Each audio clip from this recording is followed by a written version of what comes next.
Hello everyone. Welcome to Mr. Midnight True Crime Stories. I am here to help you today. I know you use this video to fall asleep. So before that, like the video and subscribe to the channel. Also, where are you from and what time are you watching? Now get comfortable and relax. There are places in this world that feel untouchable by darkness. Quiet streets where children ride bicycles until the streetlights flicker on. Parking lots where mothers load groceries into their cars without a second thought. School hallways that echo with laughter and slamming lockers.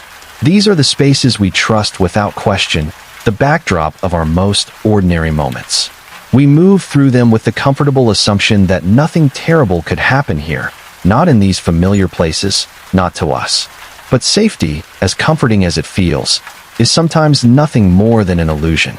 It is a story we tell ourselves to make the world manageable, to allow us to function without constant fear. And when that illusion shatters, when the ordinary becomes extraordinary in the worst possible way, we are left scrambling to understand how we missed the signs, how the systems designed to protect us could fail so completely, how someone we passed on the street could harbor such darkness. This is a story about 5 cases that reveal the fragile nature of the safety we take for granted. Each one unfolded in a different way, involved different people, different circumstances. But they share common threads that, when pulled together, reveal uncomfortable truths about the world we inhabit. They speak to the role of technology in both solving crimes and highlighting our vulnerabilities. They expose the cracks in systems we rely on to keep dangerous people contained. They show us how mental illness, youth, impulsivity, and betrayal can converge in moments that change lives forever. These are not stories designed to sensationalize tragedy or exploit pain. They are told with respect for the victims, for the families left behind, for the communities scarred by violence. They are told because understanding how these events unfolded, what warning signs existed, and what failures occurred might help prevent future tragedies. They are told because the people whose lives were cut short deserve to be remembered not just as victims, but as individuals who mattered, who had dreams and routines, and people who loved them. The first story begins on an evening that felt like any other. The sky was turning that particular shade of orange that signals the end of a coastal day, the kind of light that makes everything look softer, kinder. In Brookhaven Shores, a town hugging the edge of the Atlantic where everyone knew their neighbors, and crime was something that happened elsewhere, a girl was walking home from an errand. Her name was Lena Hartwell, and she was 11 years old. Lena had been sent to pick up milk and bread from the supermarket 3 blocks from her house. It was a trip she had made dozens of times before, sometimes with her older brother, sometimes alone. Her mother had hesitated that evening, feeling an inexplicable reluctance to let her daughter go by herself. But the store was so close, the neighborhood so safe, and Lena had rolled her eyes at her mother's concern with the particular exasperation that only an 11-year-old can muster. She wanted to be trusted, to be seen as capable and independent. So her mother relented, handed her a $20 bill, and watched from the doorway as Lena disappeared down the sidewalk, her ponytail swinging behind her. The supermarket errand took less than 15 minutes.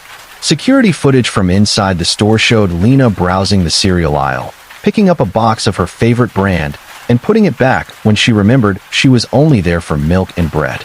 She paid at the register, accepted her change with a shy smile, and left through the automatic doors at exactly 6:43 in the evening.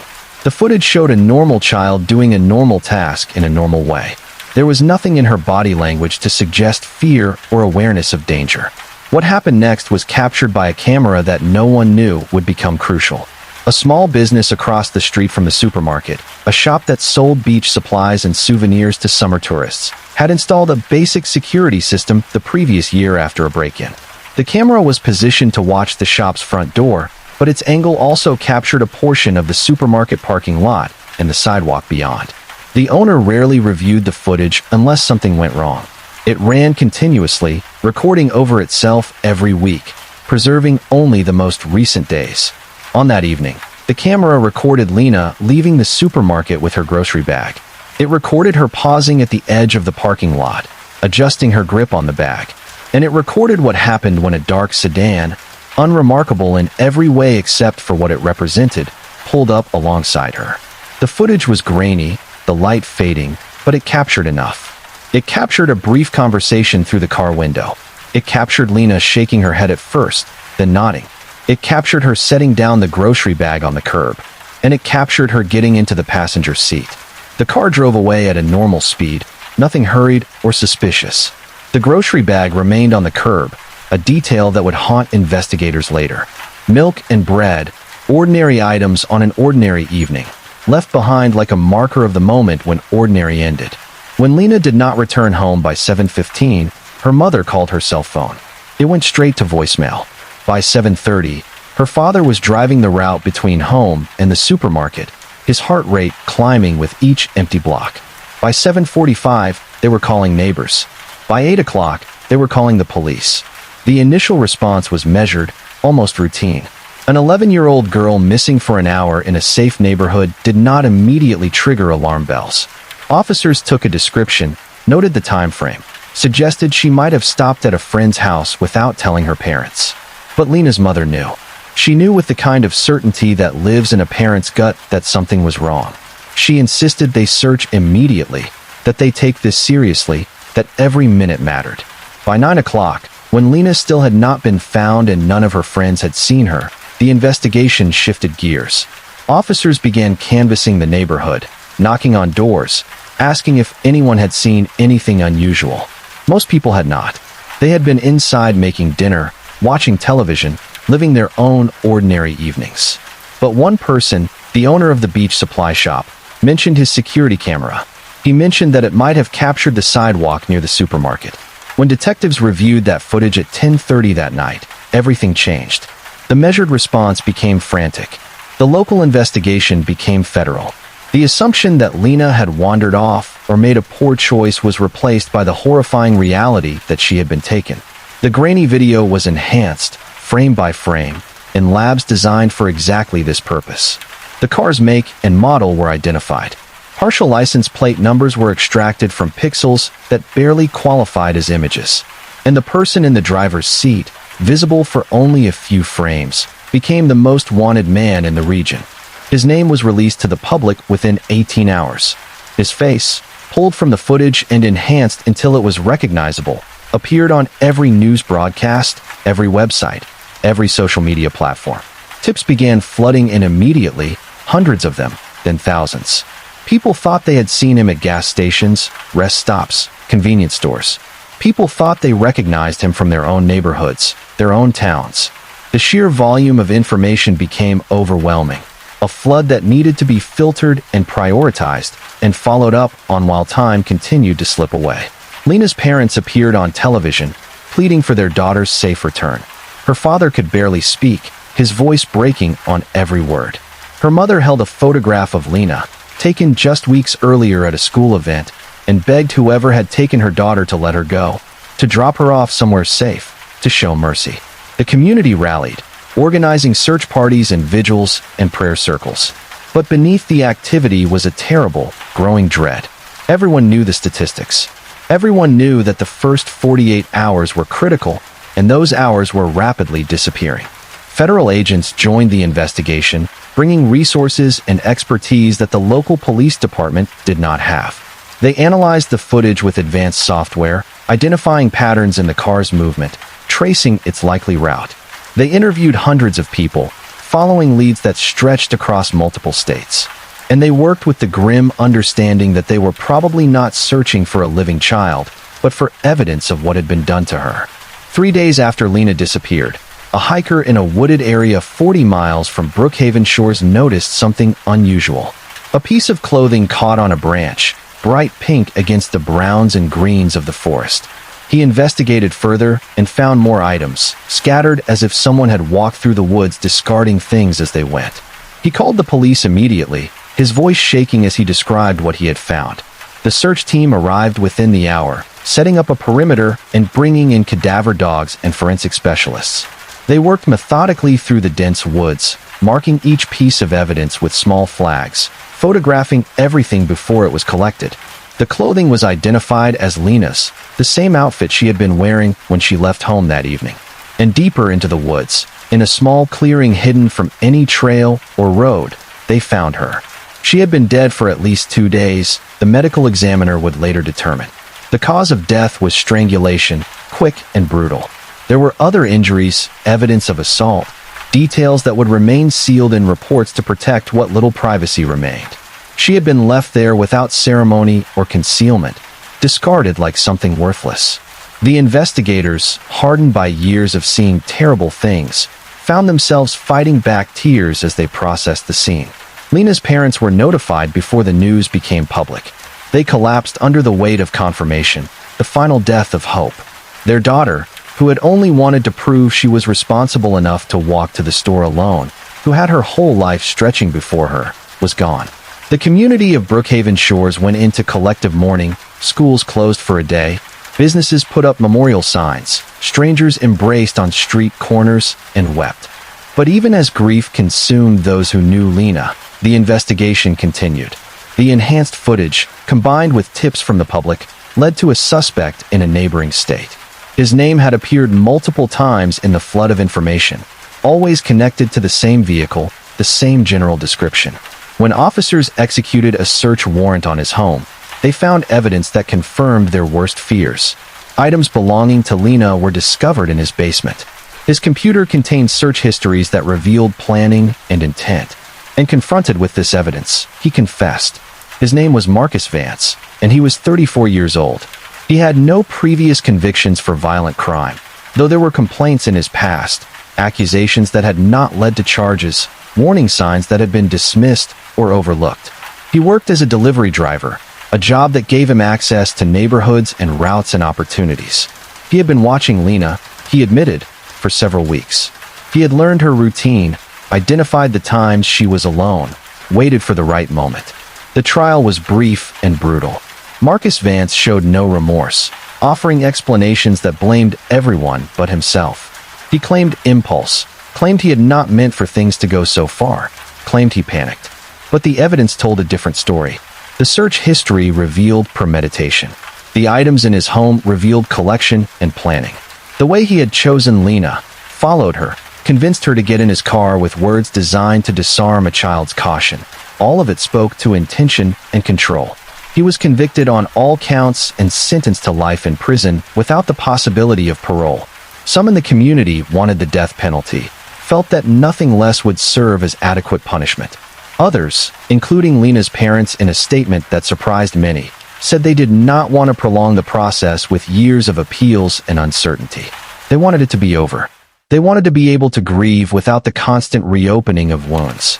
But Lena's death did not end with the verdict. It rippled outward, changing policies and perspectives in ways both visible and subtle. Brookhaven Shores, which had prided itself on being a place where children could roam freely, where trust was a given, found itself grappling with new realities. Parents became more cautious, more vigilant. Children were no longer allowed to walk alone, even short distances. The innocence that had defined the community was replaced by wariness. On a broader scale, Lena's case became a catalyst for legislative change. Her mother, channeling grief into action, became an advocate for child safety laws. She pushed for expanded surveillance in public areas, for better coordination between law enforcement agencies, for databases that tracked sex offenders and violent criminals more effectively. Some of these initiatives passed, bearing Lena's name, creating requirements that might prevent another child from encountering a predator unseen and unreported. The security camera that captured Lena's abduction became symbolic of a larger debate. Privacy advocates worried about the expansion of surveillance, about the erosion of anonymity in public spaces. But for many parents, for many communities, those concerns felt abstract compared to the concrete reality of what that camera had revealed. It had not saved Lena, but it had solved her case. It had identified her killer when witness accounts alone would have been insufficient.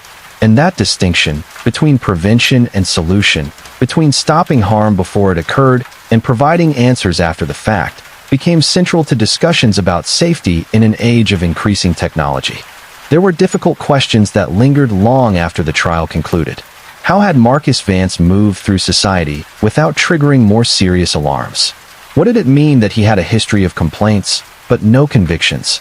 Were there systemic failures in how accusations were investigated, how risks were assessed?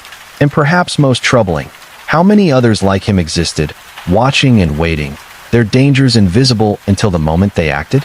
Lena's story was not an outlier, not an isolated incident of random evil. It was part of a pattern, a type of crime that occurred with disturbing regularity across the country. Children taken from familiar places by people who understood how to exploit trust and vulnerability. The specific details differed from case to case, but the underlying dynamics remained consistent. Predators who planned and prepared. Victims chosen for their accessibility. Moments of opportunity seized with devastating consequences. And in the aftermath of such crimes, communities were left to grapple with impossible questions. How do you protect children without imprisoning them in fear? How do you maintain the freedom and innocence of childhood while acknowledging the very real dangers that exist? How do you balance vigilance with paranoia, caution with trust? There were no easy answers. Only the ongoing effort to find some middle ground where children could still be children, but where parents did not have to live in constant terror. The technology that captured Lena's abduction continued to evolve.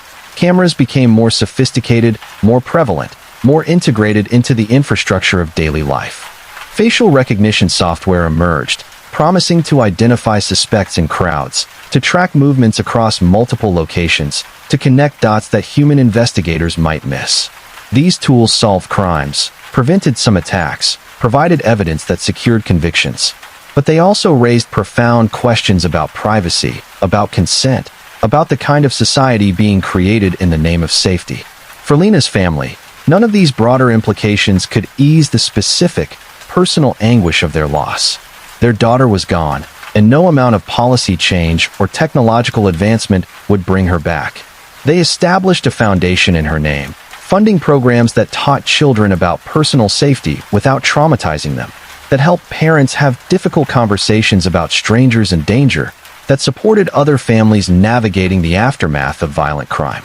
It was a way to create meaning from tragedy, to ensure that Lena's life had mattered beyond the manner of her death. In Brookhaven Shores, a memorial was erected in the park where Lena used to play. It was simple and understated, a bench with a plaque bearing her name and dates, surrounded by flowers that community members replaced regularly. Children played nearby, their laughter a reminder that life continued, that innocence persisted even in the shadow of knowledge about what could go wrong. Parents watched from the bench, more attentive than they might have been before, more aware of the preciousness and fragility of the moments they shared with their children. And somewhere in a prison cell, Marcus Vance lived with the consequences of his actions. Reports from the facility suggested he kept to himself, avoided interaction, spent his days in a kind of internal exile. Whether he felt remorse remained unclear and, to many, irrelevant. What mattered was that he would never have the opportunity to hurt another child, that the pattern of his violence had been interrupted, that Lena would be the last name on a list that could have grown much longer. But even as one case reached its conclusion, as justice was served in the limited way that justice can be served when a child is dead, other cases were unfolding across the country. Other predators were watching and planning. Other children were vulnerable in ways their parents could not fully protect them from. And the systems designed to catch these patterns, to intervene before harm occurred, were straining under the weight of limited resources and the sheer volume of potential threats. The second story in this documentary shifts focus from a single, devastating crime to a pattern of violence that unfolded across multiple states and years, a case that revealed not just individual evil, but systemic failure on a scale that seemed almost incomprehensible once the full scope became clear. It began with small offenses that were minimized, dismissed, or lost in bureaucratic confusion. And it ended with a level of destruction that could have been prevented if any one of multiple systems had functioned as it was supposed to. His name was Evan Cross, and his criminal history began when he was barely an adult. The first charges were for theft and assault, minor enough that he received probation rather than prison time. But during that probationary period, there were violations, failures to report to his officer, positive drug tests, associations with known criminals. Each violation should have triggered consequences, revocation of probation, jail time. But the system was overwhelmed, officers carrying caseloads far beyond what was manageable, paperwork lost or delayed, court dates rescheduled and forgotten. Evan Cross slipped through these cracks repeatedly. He learned that rules could be bent or ignored, that punishment was not inevitable, that the consequences authorities threatened rarely materialized. And as his confidence grew, so did the severity of his crimes. The assaults became more violent, the thefts more brazen. He moved from one jurisdiction to another, exploiting the lack of communication between law enforcement agencies, the difficulty of tracking someone who crossed state lines regularly. The pattern of Evan Cross's escalation was visible in retrospect, obvious in the way that terrible things always seem obvious once you know how the story ends. But in real time, fragmented across different police departments and court systems, the pattern was invisible. He was arrested in one state, released on bail, failed to appear for his court date, and by the time a warrant was issued, he was already committing crimes in another state under a slightly different name or with an altered identification. The databases that were supposed to flag such movement were incomplete, outdated, or simply not checked with sufficient frequency.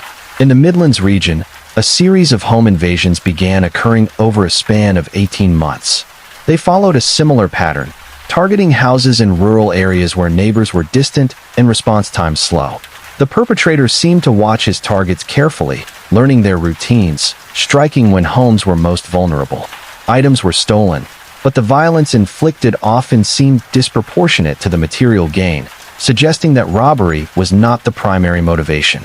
Several victims reported a sense that the intruder enjoyed their fear, that he lingered longer than necessary, that he wanted them to feel powerless. Victims described a man matching Evan Cross's general description, but without solid evidence connecting the crimes. Each was investigated as an isolated incident. Some victims were able to fight back or escape before serious harm occurred. Others were not so fortunate, suffering injuries that would mark them physically and psychologically for the rest of their lives.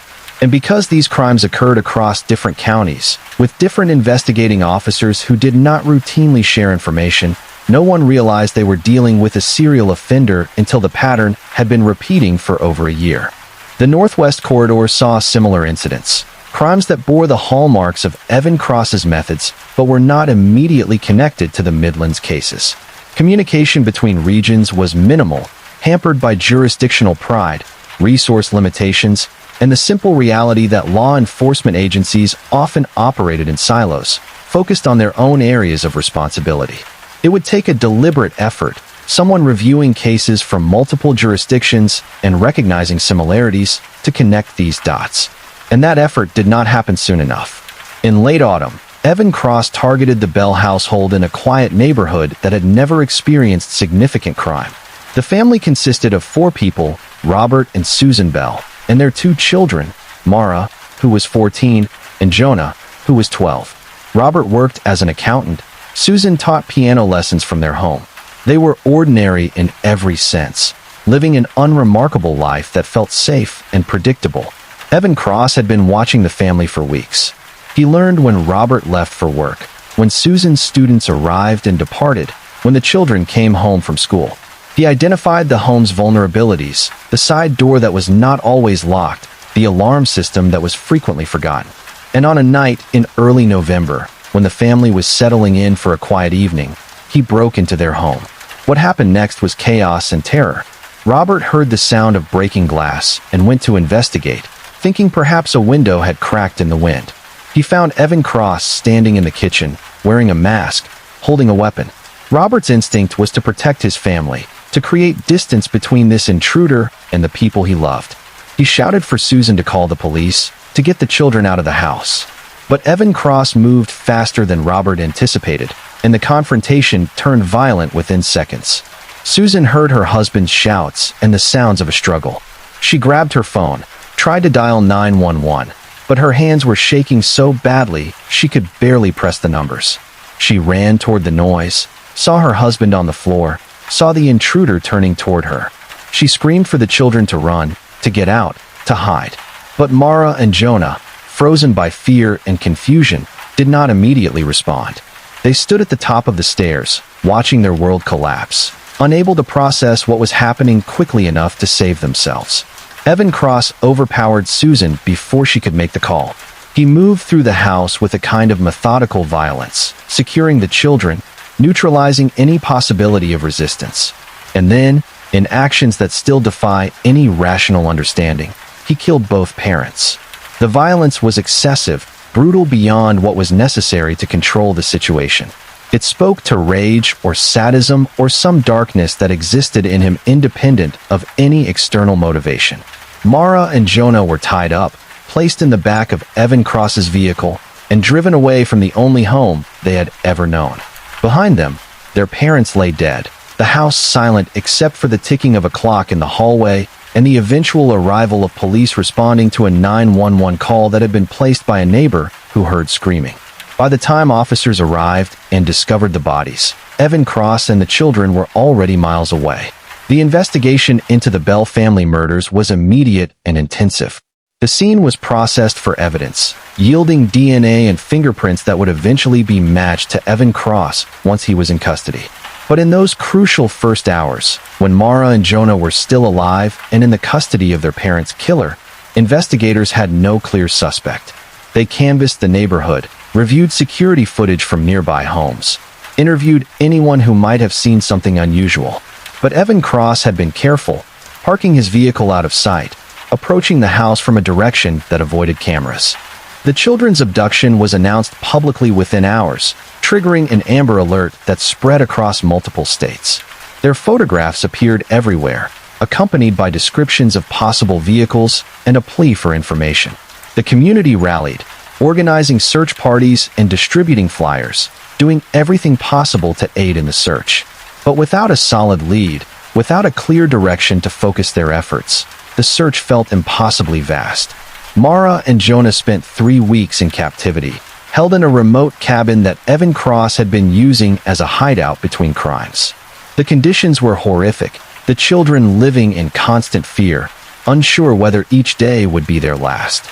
Evan Cross was unpredictable, sometimes ignoring them for hours, other times subjecting them to psychological torment that was in some ways worse than physical violence.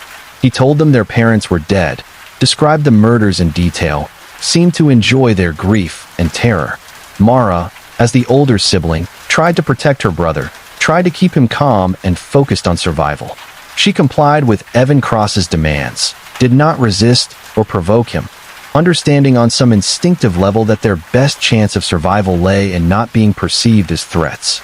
She told Jonah to do the same, to stay quiet, to do whatever was asked of them, to wait for rescue. And she clung to the belief that rescue would come, that someone was looking for them, that they would not die in this terrible place. The break in the case came when Evan Cross made a mistake. He had been meticulous in many ways, but he was also impulsive and prone to arrogance. He needed supplies, cigarettes and food and other items, and he made the decision to leave the children locked in the cabin while he drove to a gas station 20 miles away. At that gas station, a clerk who had been following the news about the missing Bell children noticed something about the man in front of her. The eyes, the general build, something triggered recognition. She could not be certain, but she felt certain enough to note his license plate number and call the police as soon as he left. That tip, combined with traffic camera footage that tracked the vehicle's movements, led investigators to the general area where Evan Cross had been hiding. A coordinated search involving multiple agencies converged on the region, checking every property, every cabin, every possible hiding place. And late one afternoon, officers spotted the vehicle parked behind a structure that matched the description of possible hideouts. They approached cautiously, aware that they might be dealing with a hostage situation, that any mistakes could cost the children their lives. The rescue operation was tense and carefully orchestrated. Officers surrounded the cabin, established communication protocols, prepared for multiple scenarios. When they finally breached the door, they found Mara and Jonah alive but traumatized, filthy and malnourished, their eyes wide with a mix of hope and disbelief. Evan Cross was not present, still on his supply run, a timing coincidence that probably saved lives. The children were extracted quickly, taken to ambulances waiting at a safe distance, surrounded by medical personnel and victim advocates and officers trying to be gentle in their urgency. Evan Cross returned to the cabin an hour later, unaware that his hideout had been discovered. He was arrested without incident, surrounded by officers with weapons drawn, given no opportunity to resist or flee. He seemed almost surprised, as if he had genuinely believed he could continue indefinitely, as if the idea of consequences had never fully penetrated his understanding of the world. The trial for the murders of Robert and Susan Bell was a national sensation, drawing media attention from across the country. The prosecution presented overwhelming evidence, forensic connections that left no doubt about Evan Cross's guilt. The defense attempted to argue diminished capacity, claimed childhood trauma and mental illness, but the premeditated nature of the crimes, the careful planning and execution, undermined any suggestion that Evan Cross was not fully aware of and responsible for his actions. Mara and Jonah did not testify, spared that particular trauma through the use of recorded statements and testimony from forensic psychologists who had interviewed them. But their presence was felt throughout the trial, their survival a testament to resilience and luck in equal measure. They were living with relatives now, beginning the long process of healing from horrors that no child should have to endure, no person should have to survive. Evan Cross was convicted on all counts and sentenced to death, a sentence that would be carried out years later after exhausting the appeals process. But before that execution could occur, he died in prison under circumstances that were officially ruled natural causes, but which generated speculation about whether other inmates had delivered their own form of justice. His death was met with little mourning outside his immediate family, and even they struggled to reconcile the person they thought they knew with the monster he had proven himself to be. The aftermath of the Bell case prompted a comprehensive review of the systemic failures that had allowed Evan Cross to continue his pattern of violence for so long. Investigators from multiple agencies came together to trace his movements, to identify every crime he had committed, every opportunity that had existed to stop him before he murdered Robert and Susan Bell. What they found was deeply troubling. Evan Cross should have been in prison long before he ever encountered the Bell family. His parole violations alone were sufficient to revoke his freedom, but those violations had been documented inconsistently, communicated poorly between agencies, and ultimately ignored because the system was too overwhelmed to follow up on every case. His movement across state lines had been enabled by databases that did not communicate with each other effectively, by warrants that were not enforced across jurisdictions, by a fundamental lack of coordination between law enforcement agencies. The review identified at least 7 different points where intervention could have occurred, where Evan Cross's pattern should have been recognized and stopped. Each failure was understandable in isolation, the result of limited resources or bureaucratic confusion or simple human error. But taken together, they represented a systemic breakdown that had cost 2 people their lives and traumatized 2 children beyond measure. Reforms were proposed and, in some cases, implemented. Better databases for tracking offenders across state lines. More funding for parole officers to reduce caseloads. Improved communication protocols between jurisdictions. Mandatory reviews for repeat offenders who violated parole terms. These changes were necessary but insufficient, band-aids on a system that needed fundamental restructuring. And they came too late for the Bell family. Mara and Jonah Bell became symbols, though they never sought that role. Their survival and their resilience inspired others who had experienced similar traumas, providing hope that healing was possible even after unimaginable harm. They spoke publicly only once, years after the trial, at an event advocating for victims' rights. Mara, now a young adult, described the ongoing impact of their experience, the nightmares that persisted, the difficulty trusting people or feeling safe. But she also spoke about strength, about the importance of supporting survivors, about refusing to let what happened define the entirety of their lives. The community that had rallied to search for them during those 3 weeks of captivity continued to support them in quieter ways afterward. Scholarship funds were established. Therapy was provided. Neighbors checked in regularly, offering help without being intrusive. It was an example of collective compassion, of a community refusing to move on and forget even as the media attention faded and other stories dominated headlines. For investigators who had worked the case, the Bell murders and the capture of Evan Cross represented both success and failure.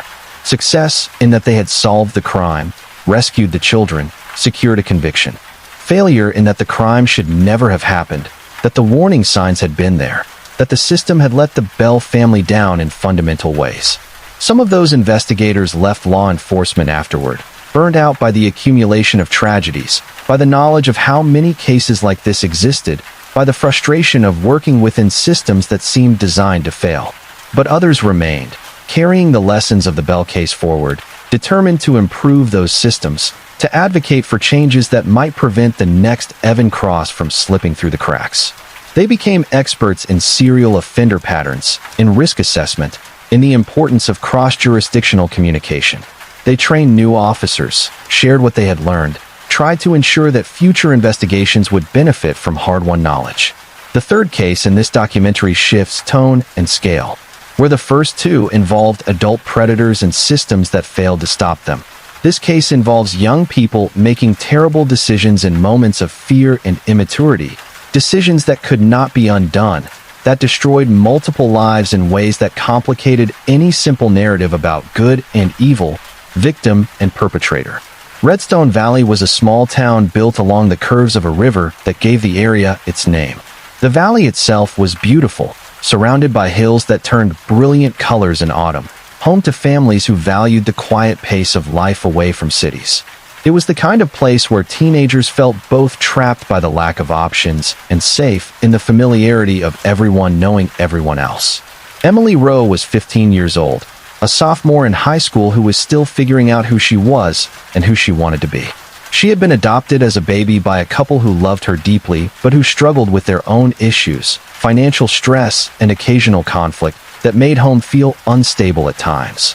Emily was sensitive to this instability, internalizing her parents' stress, trying to be easy and undemanding even when she needed support.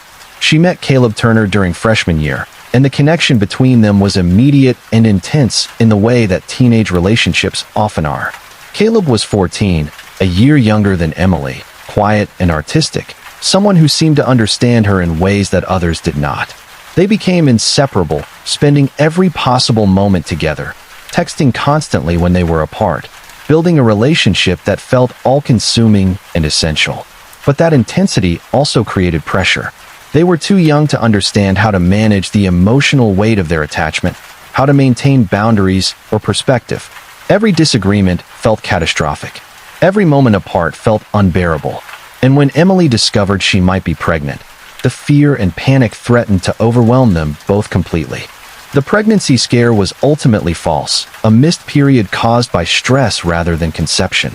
But before they knew that, before Emily took a test that would provide clarity, they spent days in a state of escalating terror. They could not tell their parents, could not imagine the disappointment and anger that would follow. They could not imagine raising a child when they were barely more than children themselves. And they could not imagine the shame and judgment from their community, from classmates and teachers and neighbors who would see them differently forever. Caleb's response to this fear was to retreat, to become distant and uncommunicative, leaving Emily feeling abandoned at the moment when she needed him most. She interpreted his withdrawal as rejection, as evidence that he did not care about her, that she was facing this crisis alone. The reality was that Caleb was drowning in his own panic, unable to process the situation, desperately wishing it would simply disappear. But he was too immature to communicate this, too overwhelmed to offer the support Emily needed. They agreed to meet at a location they had visited many times before, a spot along the river where the bank formed a small beach, hidden from view by trees and accessible only by a path that most people did not know about. It was their place, somewhere they went to escape the pressures of school and family, somewhere they felt they could be themselves without judgment. On that particular evening in late spring, with the sun setting and the river flowing quietly past, they met to talk about what they were going to do. The conversation started calmly enough, both of them trying to be mature, trying to figure out a solution. But the fear kept surfacing, distorting their words, making everything feel more desperate than it was. Emily wanted reassurance that Caleb would stay with her, that they would face this together. Caleb wanted to believe that maybe it was all a false alarm, that maybe they were panicking over nothing. Their inability to understand each other, to bridge the gap between their different ways of processing fear, caused the conversation to escalate. Emily accused Caleb of not caring, of wanting to abandon her. Caleb denied this, but his denials came across as defensive rather than comforting. Emily started crying, her emotions overwhelming her ability to communicate clearly. Caleb felt attacked and cornered, his own fear turning into frustration. The argument spiraled, words becoming harsher, accusations more pointed. And then Emily said something, some threat or ultimatum, something about telling everyone, about making sure Caleb faced consequences too. What happened next was a tragedy born of impulse and immaturity rather than calculated violence. Caleb, overwhelmed by panic and anger, pushed Emily. It was not a gentle push, not a simple gesture of frustration. It was hard enough to make her stumble backward, to lose her footing on the sloped riverbank. She fell, hit her head on a rock partially submerged in the shallow water, and went still. Caleb stood frozen, unable to process what had just happened. He called her name, waited for her to move, to sit up and yell at him. But she did not move. He approached slowly, touched her shoulder, tried to shake her awake. And then he saw the blood in the water, the way her head was positioned at an unnatural angle, the complete absence of breath or response. He had killed her, not intentionally, not with planning or premeditation, but the outcome was the same. Emily was dead, and he was responsible. The panic that followed was complete and irrational.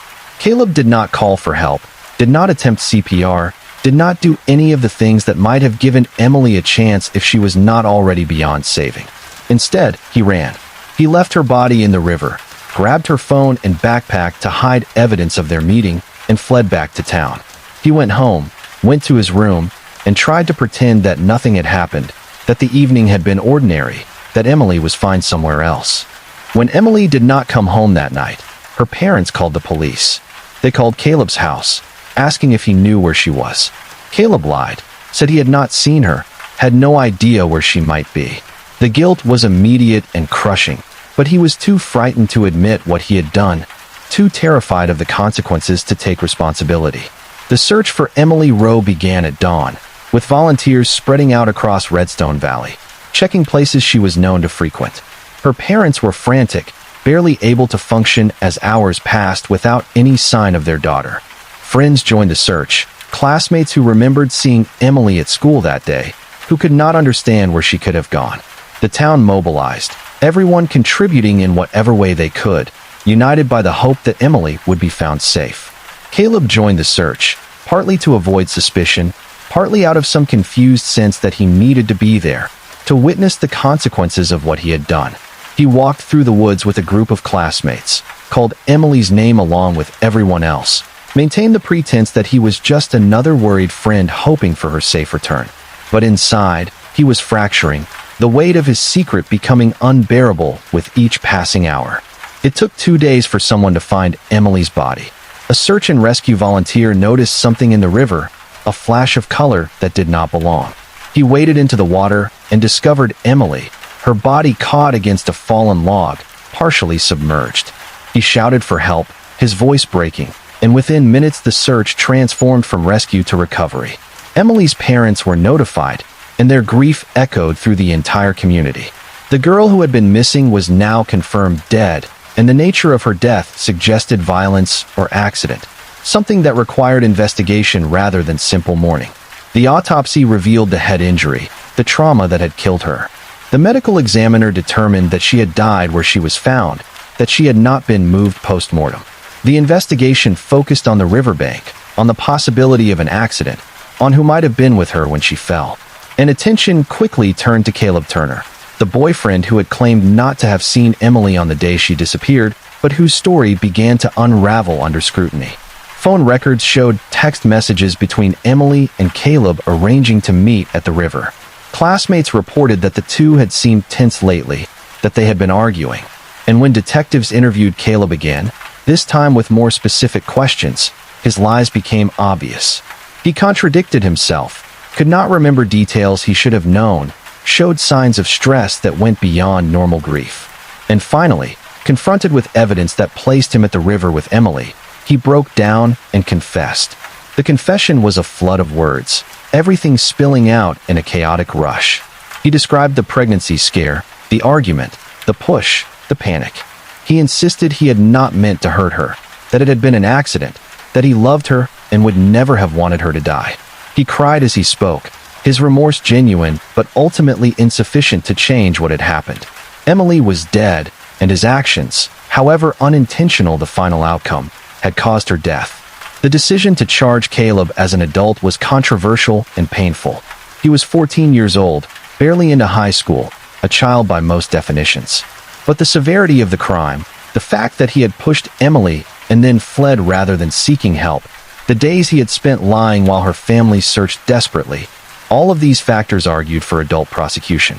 The district attorney believed that anything less would fail to acknowledge the gravity of what had occurred, would send a message that young people could escape serious consequences for terrible actions. The trial was heartbreaking for everyone involved.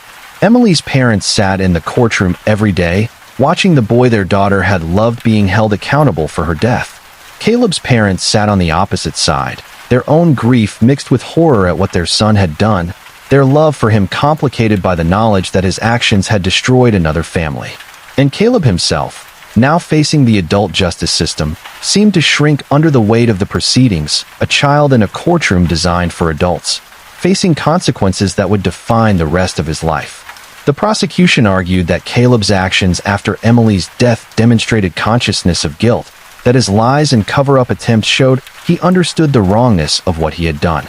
They presented evidence of the argument, of the force with which he had pushed her, arguing that this was not a simple accident but a violent act that resulted in death. They asked the jury to hold Caleb accountable not as a child who made a mistake, but as someone who had taken a life and then tried to hide that fact.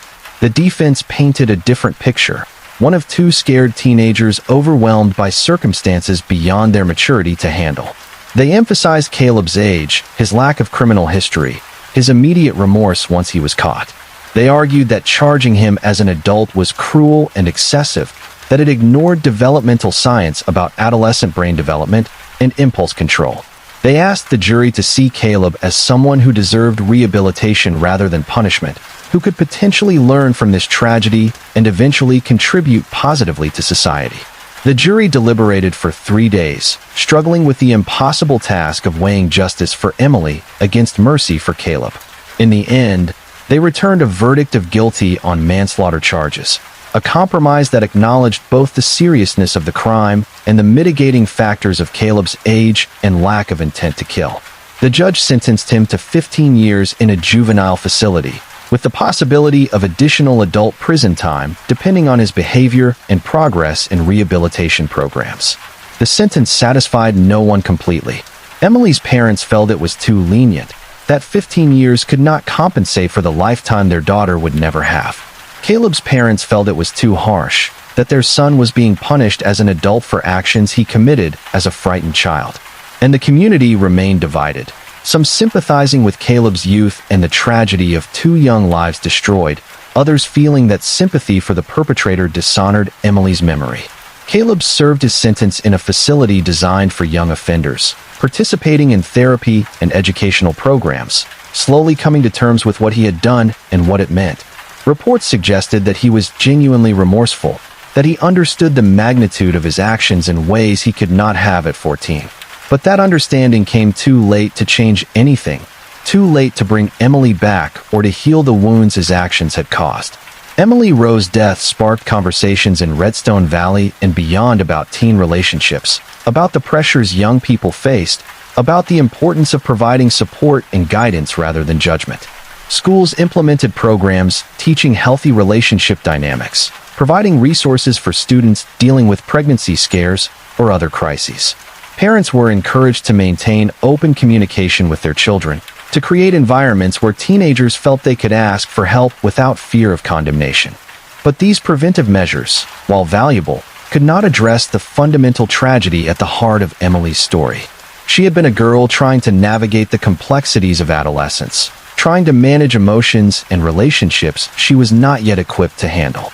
And in a moment of fear and anger, she had died, not because she deserved harm, not because she made terrible choices, but because the person she trusted most had lost control in a way that could not be undone.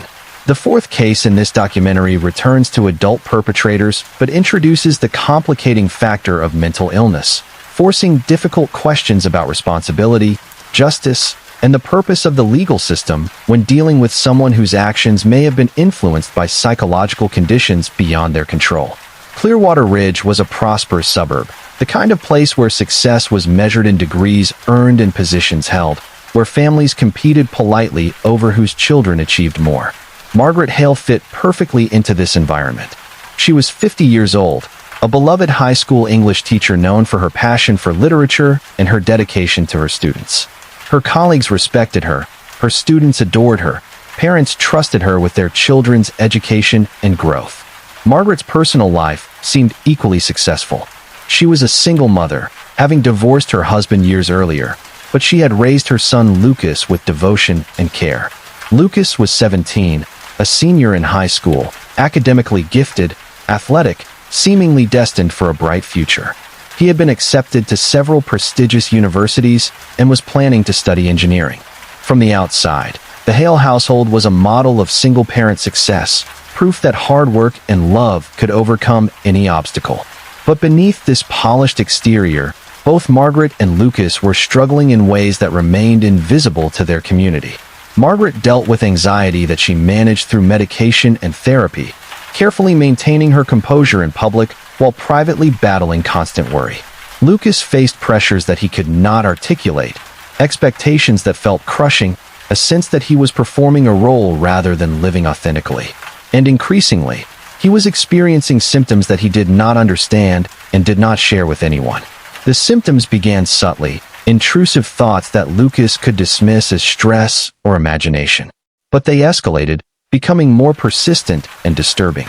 He began hearing voices, whispers that seemed to come from just outside his perception, commenting on his actions, making suggestions. He experienced paranoia, feeling that people were watching him, judging him, plotting against him. And he struggled with dissociation, moments where reality felt distant and unreal, where his own actions seemed to be happening to someone else. Lucas did not tell his mother about these experiences. He was terrified of being seen as weak or damaged, of losing his university acceptances, of disappointing the mother who had sacrificed so much for him. He tried to manage the symptoms on his own, avoiding triggers, staying busy, convincing himself that he could push through until graduation and college, that the problem would resolve itself once he escaped the pressures of high school and home. As the holidays approached, Lucas's symptoms intensified. The voices became more insistent, more aggressive. They told him that people were planning to hurt him, that his mother was part of a conspiracy against him, that he needed to protect himself. He knew, on some rational level, that these thoughts were not real, that the voices were symptoms of something wrong in his brain. But the illness was stronger than his rational mind, distorting his perception until he could no longer distinguish between reality and delusion. On the evening of December 23rd, Margaret was preparing for a quiet Christmas celebration, wrapping gifts and planning meals. Lucas was in his room, ostensibly studying for final exams, but actually spiraling deeper into psychosis. The voices were screaming now, filling his head with commands and threats. They told him that his mother was going to poison him, that she was working with others to destroy him, that he had to act first to save himself. What happened next was sudden and incomprehensible. Lucas walked downstairs, found his mother in the kitchen, and attacked her with a violence that seemed to come from nowhere. Margaret had no warning, no time to defend herself or understand what was happening. Her son, whom she loved and trusted, whom she had raised and supported, was killing her. The attack was brutal and prolonged, fueled by delusions that made Lucas believe he was fighting for his survival rather than murdering his mother. When it was over, when Margaret lay dead on the kitchen floor, Lucas experienced a moment of clarity that was devastating in its completeness. The voices were suddenly quiet. The paranoia evaporated, and he was left standing over his mother's body, holding a weapon, knowing with terrible certainty what he had done. He called 911 himself, his voice flat and emotionless, reporting that he had killed his mother and needed police to come to the house. Officers arrived to find Lucas sitting calmly in the living room, covered in blood, waiting for them. He did not resist arrest, did not try to flee. He confessed immediately, describing what he had done with disturbing precision but showing little emotional reaction. It was as if the act of committing the crime had temporarily disconnected him from his emotions, leaving him capable of functioning but unable to feel anything about what had occurred. The investigation revealed no clear motive in the traditional sense. Lucas had not been angry with his mother, had not been planning her murder, had no rational reason to want her dead. His room was searched, his computer and phone examined, but there was no evidence of planning or premeditation. What emerged instead was a picture of a young man suffering from undiagnosed and untreated mental illness, a psychotic break that had turned him into someone unrecognizable even to himself. Psychiatric evaluations were conducted, multiple experts examining Lucas and reviewing his history. The diagnosis was schizophrenia, a severe mental illness that typically emerges in late adolescence or early adulthood. The symptoms Lucas had been experiencing, the voices and paranoia and delusions, were classic manifestations of this condition. And the violence against his mother, while shocking and tragic, fit a pattern seen in cases where schizophrenia goes untreated and the sufferer becomes trapped in delusional beliefs about threats from loved ones. The question facing the legal system was how to respond to this situation. Lucas had killed his mother, a fact that was not in dispute. But he had done so while experiencing a severe psychiatric episode, while his perception of reality was completely distorted by illness. Was he criminally responsible for actions taken during psychosis? Could he be held accountable in the same way as someone who committed murder with full awareness and intent? The decision to pursue an insanity defense was controversial from the start. Many people in Clearwater Ridge were horrified by the idea that Lucas might avoid prison, that he might be treated in a hospital rather than punished in a correctional facility. Margaret had been beloved, her death a shock to the entire community, and there was a strong sentiment that her son should face the harshest possible consequences regardless of his mental state. But the legal standard for insanity is specific and difficult to meet. The defense had to prove that Lucas, at the moment he killed his mother, was unable to understand that what he was doing was wrong due to mental illness. The prosecution argued that Lucas's ability to call 911 afterward, to describe his actions coherently, demonstrated that he retained some capacity to understand right from wrong. The defense countered that the clarity came after the psychotic episode had passed, that during the actual attack Lucas had been completely controlled by delusional beliefs. The trial was a painful examination of mental illness, criminal responsibility, and the purpose of justice. Expert witnesses testified about schizophrenia, about how it affects perception and judgment, about the difficulty of recognizing symptoms in high-functioning individuals who are skilled at hiding their struggles. Teachers and coaches testified about Lucas's character before the illness manifested, painting a picture of a kind and responsible young man who would never have harmed anyone without the distorting influence of psychosis. Margaret's colleagues and friends testified about their loss, about the woman who had been taken from them, about the impossibility of accepting that her own son had killed her. Some expressed sympathy for Lucas, recognizing that he too was a victim of his illness even as he was the perpetrator of violence. Others felt that sympathy for Lucas betrayed Margaret's memory, that focusing on his mental illness diminished the horror of what he had done. The jury struggled with the decision, deliberating for nearly a week before reaching a verdict. They found Lucas not guilty by reason of insanity, a decision that meant he would be committed to a psychiatric facility rather than sent to prison. The verdict sparked immediate and intense reaction. Some saw it as a just recognition that Lucas was not fully responsible for actions taken during psychosis, that punishment would serve no purpose when treatment was what was needed. Others saw it as a failure of justice, a system prioritizing the perpetrator over the victim. Lucas was committed to a secure psychiatric facility where he would receive long-term treatment for his schizophrenia. The commitment was indefinite, dependent on his progress and his ability to be stabilized on medication. He would remain in custody, unable to leave or live independently, potentially for the rest of his life. It was not freedom, not an escape from consequences, but it was treatment rather than punishment, a recognition that his illness required medical intervention rather than incarceration. The community remained divided long after the trial concluded. Support groups formed for both sides, some advocating for better mental health awareness and early intervention, others feeling that the insanity verdict had set a dangerous precedent. Margaret's family struggled with complicated grief, mourning a woman they loved while trying to reconcile that her killer was her own son, someone they had also loved, someone who was now confined to a psychiatric facility for an indefinite period. The case prompted discussions about mental health screening in schools, about the warning signs of conditions like schizophrenia, about the importance of reducing stigma so that young people feel comfortable seeking help when they experience troubling symptoms.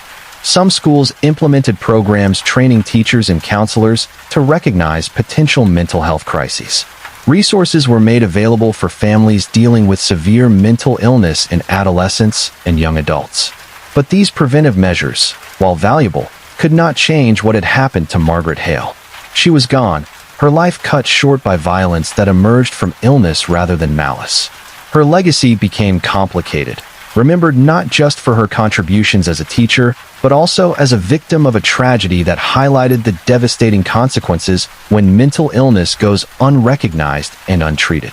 Lucas remained in the psychiatric facility, his future uncertain. Reports suggested that medication had stabilized his symptoms, that he was no longer experiencing the voices and delusions that had driven him to violence. But with that stability came full awareness of what he had done, of the fact that he had killed his mother, and the psychological burden of that knowledge was immense. He participated in therapy, worked with his treatment team, but he would never be the person he had been before the illness manifested, never reclaim the life he had been building before schizophrenia destroyed everything. The questions raised by Lucas's case had no easy answers. How do we balance compassion for those suffering from severe mental illness with justice for victims? At what point does mental illness absolve someone of responsibility for their actions? What does punishment mean when the perpetrator's capacity for rational thought was compromised? And how do we create systems that identify and treat mental illness before it leads to tragedy? These questions extended beyond Lucas Hale's individual case, touching on broader debates about the intersection of mental health and criminal justice. The legal system, designed to address intentional wrongdoing, often struggled when confronted with cases where intent was complicated by psychiatric conditions. The result was inconsistency, cases that seemed similar producing vastly different outcomes depending on jurisdiction, jury composition, and the quality of expert testimony. For families navigating the aftermath of violence connected to mental illness, the challenges were immense. They grieved for victims while also, in some cases, feeling sympathy for perpetrators whose actions stemmed from illness rather than choice. They faced judgment from communities that did not understand the complexities involved, that saw any sympathy for the mentally ill perpetrator as betrayal of the victim. And they dealt with the practical realities of a system that offered limited support for either treatment or prevention. Margaret Hale's story became a case study in these complexities, a tragedy that resisted simple narratives about good and evil, victim and perpetrator. She was remembered at Clearwater Ridge High School with a scholarship in her name, funding students pursuing degrees in education. Her colleagues organized an annual reading event celebrating the literature she had loved and shared with generations of students. And her loss remained a wound in the community, a reminder of how quickly and completely life can be destroyed by forces that seem to come from nowhere. The fifth and final case in this documentary returns to the theme of trust and betrayal, examining how violence can emerge from relationships that are supposed to be based on care and professional responsibility. It is a reminder that danger does not always come from strangers, that sometimes the people who seem most trustworthy are the ones who pose the greatest threat. Northbridge City was a mid-sized urban area, diverse and busy, where people moved through their days with the practical focus that city living demands. Rachel Moore was 57 years old, a woman who had built a quiet and meaningful life around helping others. She worked as a caregiver, employed by a home health agency that provided services to elderly and disabled clients who needed assistance with daily living tasks. Rachel was known for her patience and kindness, her ability to make clients feel comfortable and respected, her dedication to providing not just physical care, but also emotional support. Rachel's routine was predictable and carefully structured around her clients' needs. She visited multiple homes each day, following a schedule that rarely varied. She helped with bathing and dressing, prepared meals, managed medications, provided companionship to people who were often isolated and lonely. It was demanding work, both physically and emotionally, but Rachel found it rewarding. She formed genuine connections with her clients, learning their histories and preferences, making them feel seen and valued in a system that often treated elderly care as a transactional service. One of Rachel's regular clients was an elderly woman named Dorothy, who lived in a modest apartment in a quiet neighborhood. Dorothy had mobility issues and needed assistance several times a week. Rachel had been visiting her for nearly 2 years, and they had developed a warm relationship. Dorothy looked forward to Rachel's visits not just for the practical help, but for the conversation and connection. Rachel, in turn, was protective of Dorothy, advocating for her needs with the home health agency and checking on her even on days when she was not officially scheduled to work. But Dorothy's apartment building was also home to Daniel Frost, a man in his mid-40s who lived alone and was on parole for previous violent offenses. Daniel had been released from prison 2 years earlier after serving time for aggravated assault. As part of his parole conditions, he was required to meet regularly with a parole officer, maintain employment, and avoid any contact with potential victims. But the supervision was minimal. The parole system stretched too thin to provide the level of oversight that someone with Daniel's history required. Daniel noticed Rachel during her visits to Dorothy's apartment. He learned her schedule, recognized the pattern of her comings and goings, and he began to fixate on her, developing an obsession that grew more intense as time passed. He convinced himself that he knew her, that they had a connection, that she would be receptive to his attention if he could find the right way to approach her. It was a delusion, a distortion of reality that ignored the fact that Rachel had never spoken to him, had no idea who he was, had given no indication of interest. On a Tuesday morning in late February, Rachel followed her usual routine. She visited 2 clients in the early morning, grabbed coffee from a shop she frequented, and headed to Dorothy's apartment for a mid-morning visit. She parked on the street, gathered her supplies from the back seat, and walked toward the building entrance. Daniel Frost was waiting, watching from a location that gave him a clear view of her arrival. And when Rachel entered the building, Daniel followed her. What happened in the stairwell between the ground floor and Dorothy's apartment remains partially unclear, reconstructed from evidence and Daniel's later confession. He approached Rachel, tried to start a conversation, said things that made her uncomfortable. Rachel, experienced in de-escalating difficult situations, tried to be polite but firm, making it clear she was not interested in talking. But Daniel was not deterred. He blocked her path, became more insistent, and when Rachel tried to move past him, he grabbed her. The struggle was brief and one-sided. Rachel fought back, tried to call for help, but Daniel was stronger and more violent. He overpowered her quickly, dragged her to a location within the building where they would not be easily discovered, and killed her. The violence was excessive, motivated by rage that seemed disproportionate to anything Rachel had said or done. It appeared that Daniel's fantasy of connection had been shattered by Rachel's rejection, and the resulting fury had driven him to murder. Rachel's body was discovered hours later by another caregiver who had come to check on Dorothy when Rachel failed to arrive for her scheduled visit. The caregiver found the stairwell door slightly ajar, investigated, and saw Rachel lying motionless. She called 911, her voice shaking, describing what she had found but unable to fully process the horror of it. The investigation moved quickly. Security cameras in the building provided footage of Daniel following Rachel, though the actual attack occurred in a location without camera coverage. Witnesses reported seeing Daniel in the area around the time Rachel went missing. And when police approached him for questioning, his behavior was suspicious enough to warrant further investigation. A search of his apartment revealed items belonging to Rachel, taken from her car or person after the murder.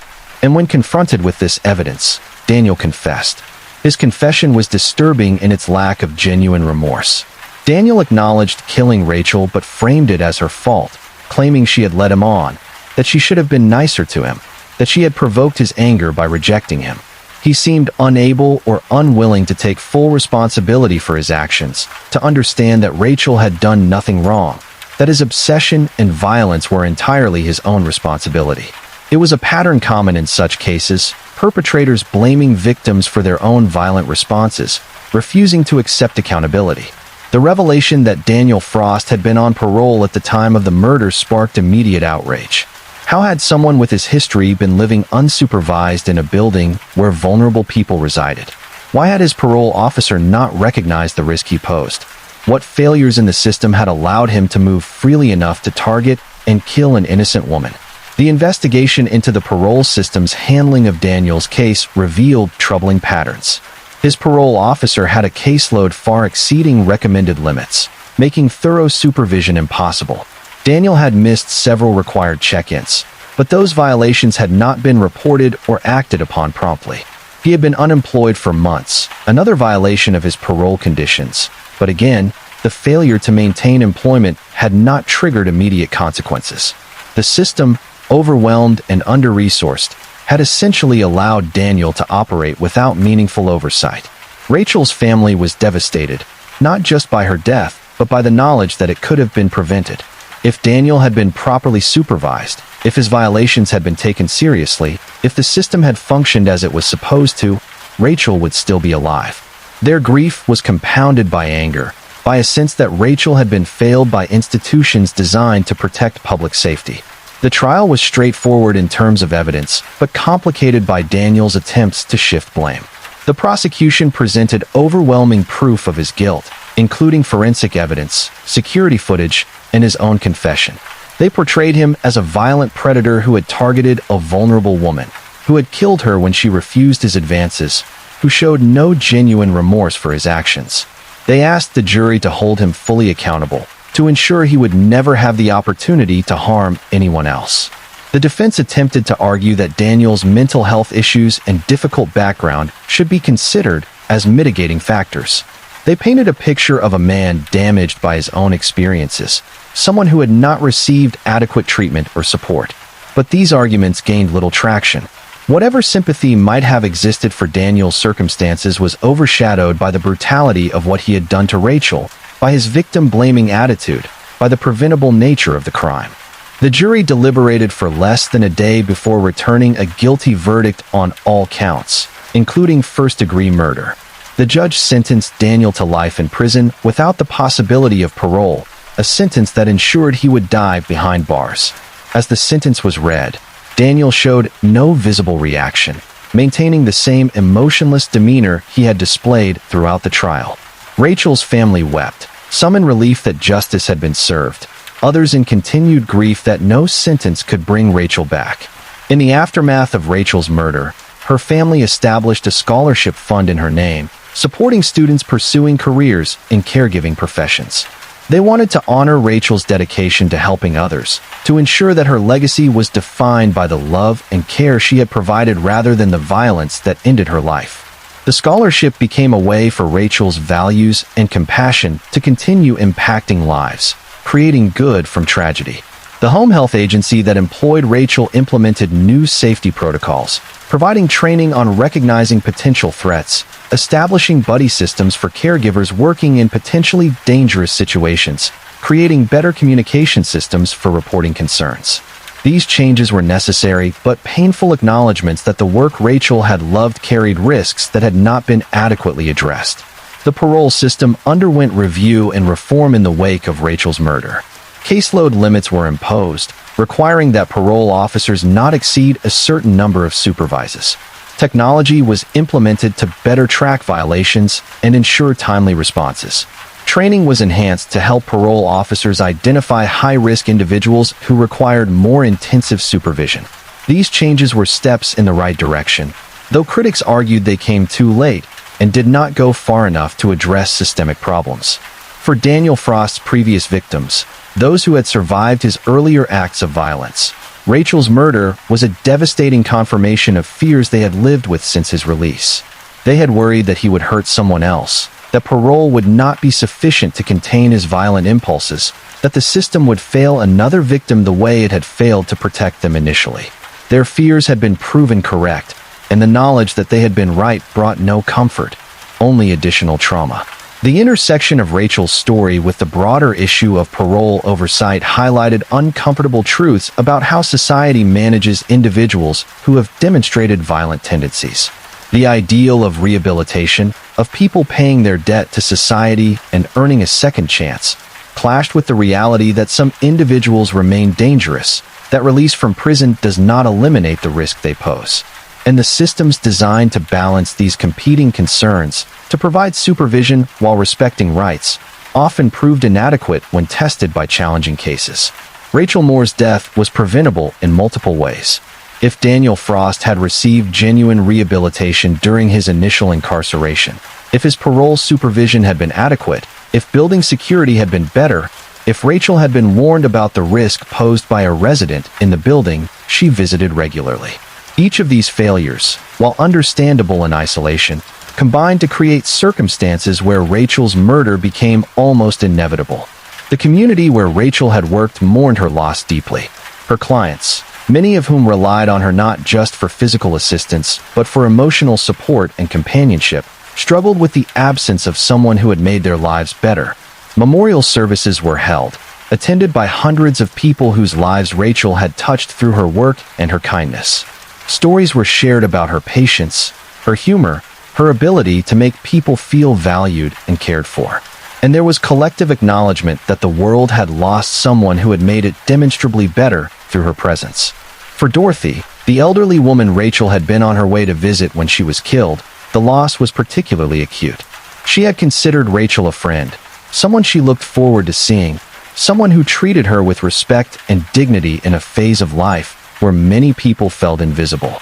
Learning that Rachel had died in her building, while on her way to provide care, added a layer of guilt to Dorothy's grief. She knew, rationally, that she bore no responsibility for what had happened.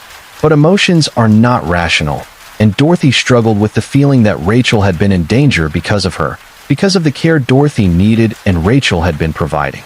The other caregivers in Rachel's agency, her colleagues who did similar work, were shaken by her murder. They had always known, on some level, that their work carried risks.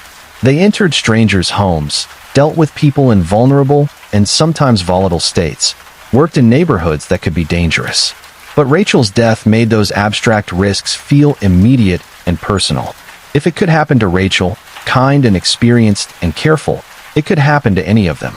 The agency provided counseling and support, but many caregivers found themselves reconsidering their careers, questioning whether the risks were worth the rewards, whether they could continue doing this work while carrying the knowledge of what had happened to Rachel. Some left the profession, unable to overcome their fear. Others stayed but changed their practices, becoming more cautious, more vigilant, sometimes at the cost of the spontaneous connection and trust that had made them effective in their roles. As this documentary draws toward its conclusion, patterns become visible across these 5 cases, connecting them despite their differences in specifics.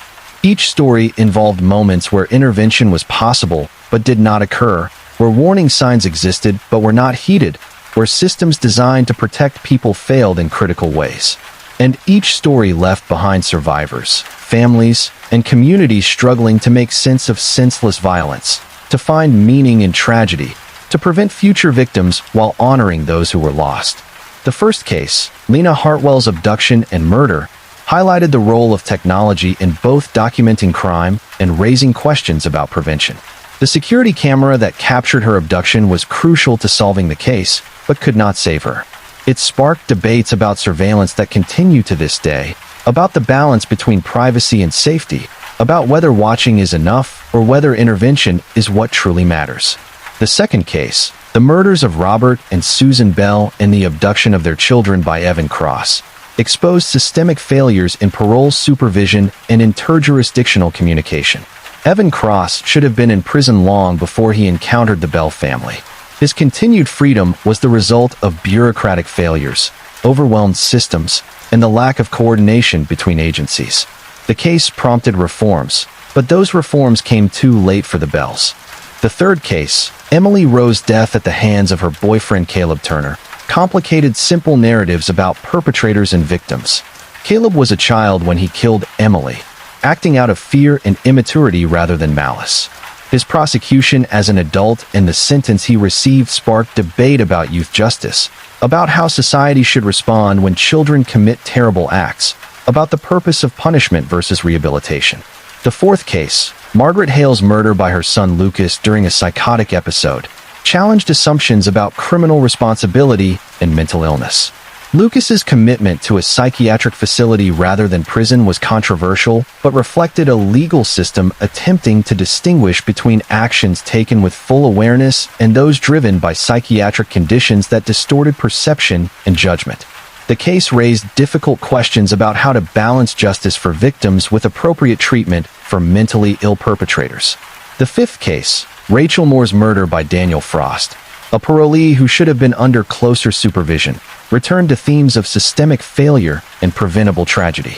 Rachel died because the parole system failed to adequately monitor someone with a history of violence, because warning signs were not recognized or acted upon, because the safety measures that should have protected her were inadequate. Together, these cases paint a picture of a society struggling to protect its members from violence, using systems that are often inadequate to the task. They highlight the limitations of reactive responses, of solving crimes after victims are already dead rather than preventing those crimes from occurring. They show the high cost of overwhelmed social services, under-resourced law enforcement, and bureaucratic failures that allow dangerous individuals to slip through gaps. But these cases also demonstrate resilience and positive change emerging from tragedy. Families who channeled grief into advocacy, pushing for legislative reforms and improved systems. Communities that rallied to support survivors and honor victims. Individuals who dedicated themselves to preventing future tragedies, learning from failures, and working to improve the institutions and practices that had proven insufficient. The reforms that emerged from these cases were varied and imperfect. Enhanced surveillance capabilities that solved some crimes while raising privacy concerns. Better databases and communication systems allowing law enforcement agencies to track offenders across jurisdictions. Improved training for recognizing mental health crises and intervening before they escalated into violence. Changes to parole systems, increasing supervision for high-risk individuals. Educational programs teaching young people about healthy relationships and available resources when facing crises. None of these reforms could undo the harm that had already occurred. Lena Hartwell, Robert and Susan Bell, Emily Rowe, Margaret Hale, and Rachel Moore remained dead, their potential and futures erased by violence. Their families continued to grieve, to struggle with absence and loss that would never fully heal. And the communities where these tragedies occurred carried scars, collective trauma that changed how people understood safety and vulnerability. But the reforms represented hope, however modest, that learning was occurring, that society was attempting to do better, to protect people more effectively, to prevent future victims. They acknowledged that while individual evil was sometimes impossible to predict or prevent entirely, systemic improvements could reduce opportunities for harm, could catch warning signs earlier, could intervene before violence became fatal. The role of technology continued to evolve as a central theme in crime prevention and investigation. The camera that captured Lena's abduction was relatively primitive by current standards, grainy and limited in its capabilities. Modern surveillance systems were far more sophisticated, incorporating facial recognition, behavior analysis algorithms, interconnected networks that tracked movement across vast areas. These technologies solved crimes that would have been unsolvable in earlier eras, identified suspects from minimal evidence, provided timelines and connections that human investigators would have struggled to establish. But technology also raised profound questions about the kind of society being created in the pursuit of safety. How much surveillance was acceptable? Who controlled the data being collected? How were algorithms making decisions about who was considered suspicious or dangerous? And perhaps most troubling, whether the focus on technological solutions distracted from addressing underlying social issues, the poverty and mental health crises, and social isolation that contributed to violence in the first place. The cases involving young people, Emily and Caleb's tragedy and Lucas Hale's psychotic break, highlighted the particular vulnerabilities of adolescence and young adulthood. The brain is still developing during these years. Impulse control and judgment not yet fully matured, emotions intense, and sometimes overwhelming. Young people face pressures that earlier generations did not. Social media amplifying insecurities, academic competition increasing stress, futures feeling increasingly uncertain. Supporting young people through this vulnerable period required more than just rules and punishments. It required genuine connection, adults who listened without judgment, resources available when crises emerged, systems that recognized when someone was struggling before that struggle led to tragedy. Schools, families, and communities all had roles to play, creating environments where young people felt safe asking for help. where mental health was treated with the same seriousness as physical health, where mistakes were opportunities for growth rather than occasions for condemnation. The cases involving severe mental illness, particularly Lucas Hale's murder of his mother, raised questions that extended far beyond individual tragedy. How many people were suffering from conditions like schizophrenia without receiving adequate treatment? How many families were struggling to support loved ones while navigating underfunded mental health systems? How many future tragedies could be prevented if society invested more resources in early identification and treatment of serious psychiatric conditions? The stigma surrounding mental illness contributed to the problem, making people reluctant to seek help, families ashamed to acknowledge struggles, systems treating psychiatric conditions as less legitimate than physical ailments. Changing this stigma required cultural shifts, normalizing conversations about mental health, ensuring that treatment was accessible and affordable, training professionals to recognize warning signs, creating legal frameworks that allowed for intervention while respecting rights and dignity. The systemic failures highlighted in Evan Cross's case and Daniel Frost's parole violations pointed to deeper issues in how society managed individuals who had demonstrated violent tendencies. The parole system was designed with rehabilitation as a goal, with the belief that people could change and deserved opportunities to reintegrate into society. But the system was also under-resourced, officers carrying impossible caseloads, supervision often minimal and ineffective, violations not addressed promptly or adequately.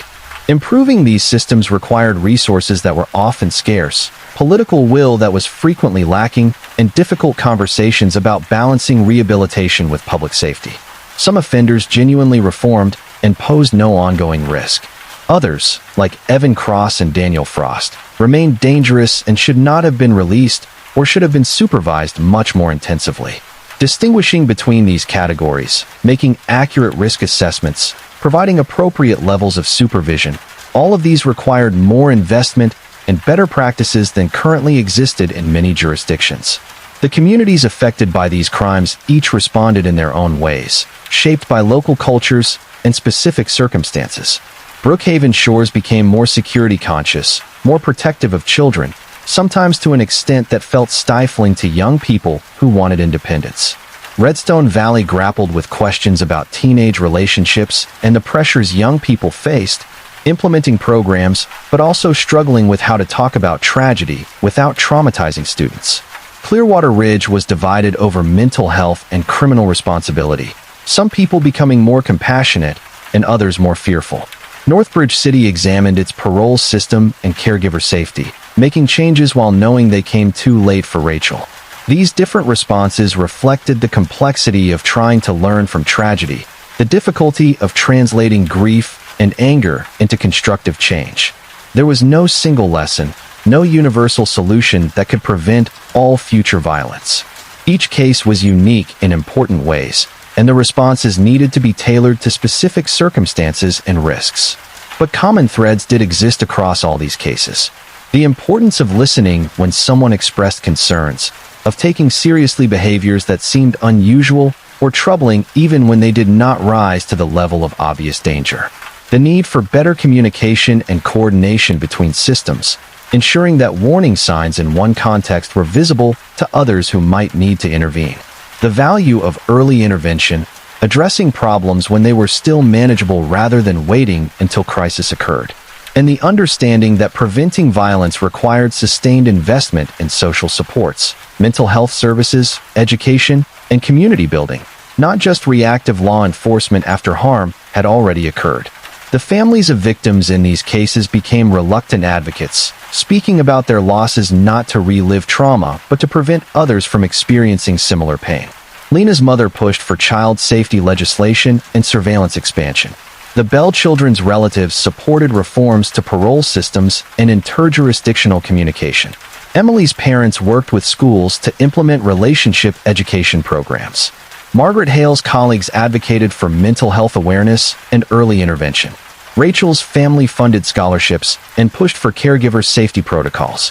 These advocacy efforts represented a way to create meaning from meaningless violence, to ensure that victims were remembered for more than how they died, to turn personal tragedy into broader benefit. But the emotional cost of such advocacy was high. Family members had to repeatedly share their stories, relive their worst moments, expose their grief to public scrutiny. They had to work within systems that moved slowly, that resisted change, that sometimes seemed more interested in protecting institutional interests than in preventing future victims. The perpetrators in these cases, those who survived and were incarcerated, faced their own reckonings. Marcus Vance, who killed Lena Hartwell, spent his life in prison with the knowledge that he was universally despised, that his name would be remembered only for evil. Evan Cross died in custody before his full sentence could be served, his death met with little sympathy. Caleb Turner, still young, faced decades in juvenile detention and possible adult prison time, trying to understand how a moment of fear and anger had destroyed 2 lives. Lucas Hale remained in psychiatric treatment, stabilized on medication, but carrying the unbearable knowledge that he had killed his mother. Daniel Frost served life without parole, his lack of remorse ensuring that he would never receive any consideration for release. These different fates reflected different understandings of justice, different beliefs about responsibility and punishment, and the possibility of redemption. Society struggled to articulate consistent principles for responding to violence, particularly when cases involved mental illness, youth, or other complicating factors. The result was inconsistency and ongoing debate, with reasonable people disagreeing about appropriate responses. For survivors of these crimes, those who witnessed violence or lost loved ones, the journey toward healing was long and nonlinear. Mara and Jonah Bell worked with therapists specializing in trauma, slowly rebuilding a sense of safety and trust that had been shattered. Lena's parents found some measure of peace in their advocacy work, though the grief never fully subsided. Emily's family struggled with complicated feelings about Caleb, anger mixed with sadness that 2 young lives had been destroyed. Margaret's colleagues honored her memory while grappling with the reality that her son had killed her.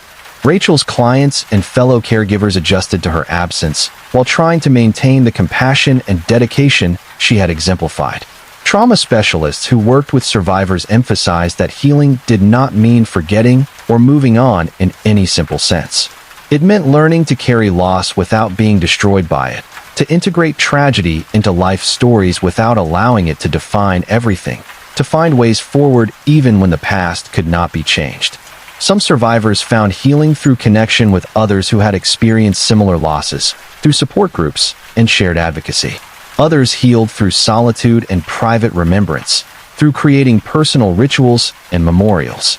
There was no single correct path, only the ongoing effort to survive and eventually to find moments of peace and purpose. The media coverage of these cases varied in quality and impact. At its best, journalism served the public interest by investigating systemic failures, holding institutions accountable, giving voice to victims and their families, educating the public about prevention. At its worst, it sensationalized tragedy, exploited grief for ratings, reduced complex human stories to simplistic narratives about good and evil, and moved on to the next story before meaningful understanding or change could occur. Responsible coverage of violence required careful balance, providing enough detail to inform without gratuitously describing suffering, respecting the privacy and dignity of victims while holding perpetrators and failing systems accountable, maintaining focus on prevention and reform rather than just the spectacle of tragedy. Some journalists achieved this balance, producing coverage that genuinely served the public interest. Others failed, prioritizing sensation over substance, contributing to a culture of fear without providing meaningful context or solutions. The true crime genre itself, of which this documentary is a part, raised ethical questions about the consumption of violence as entertainment.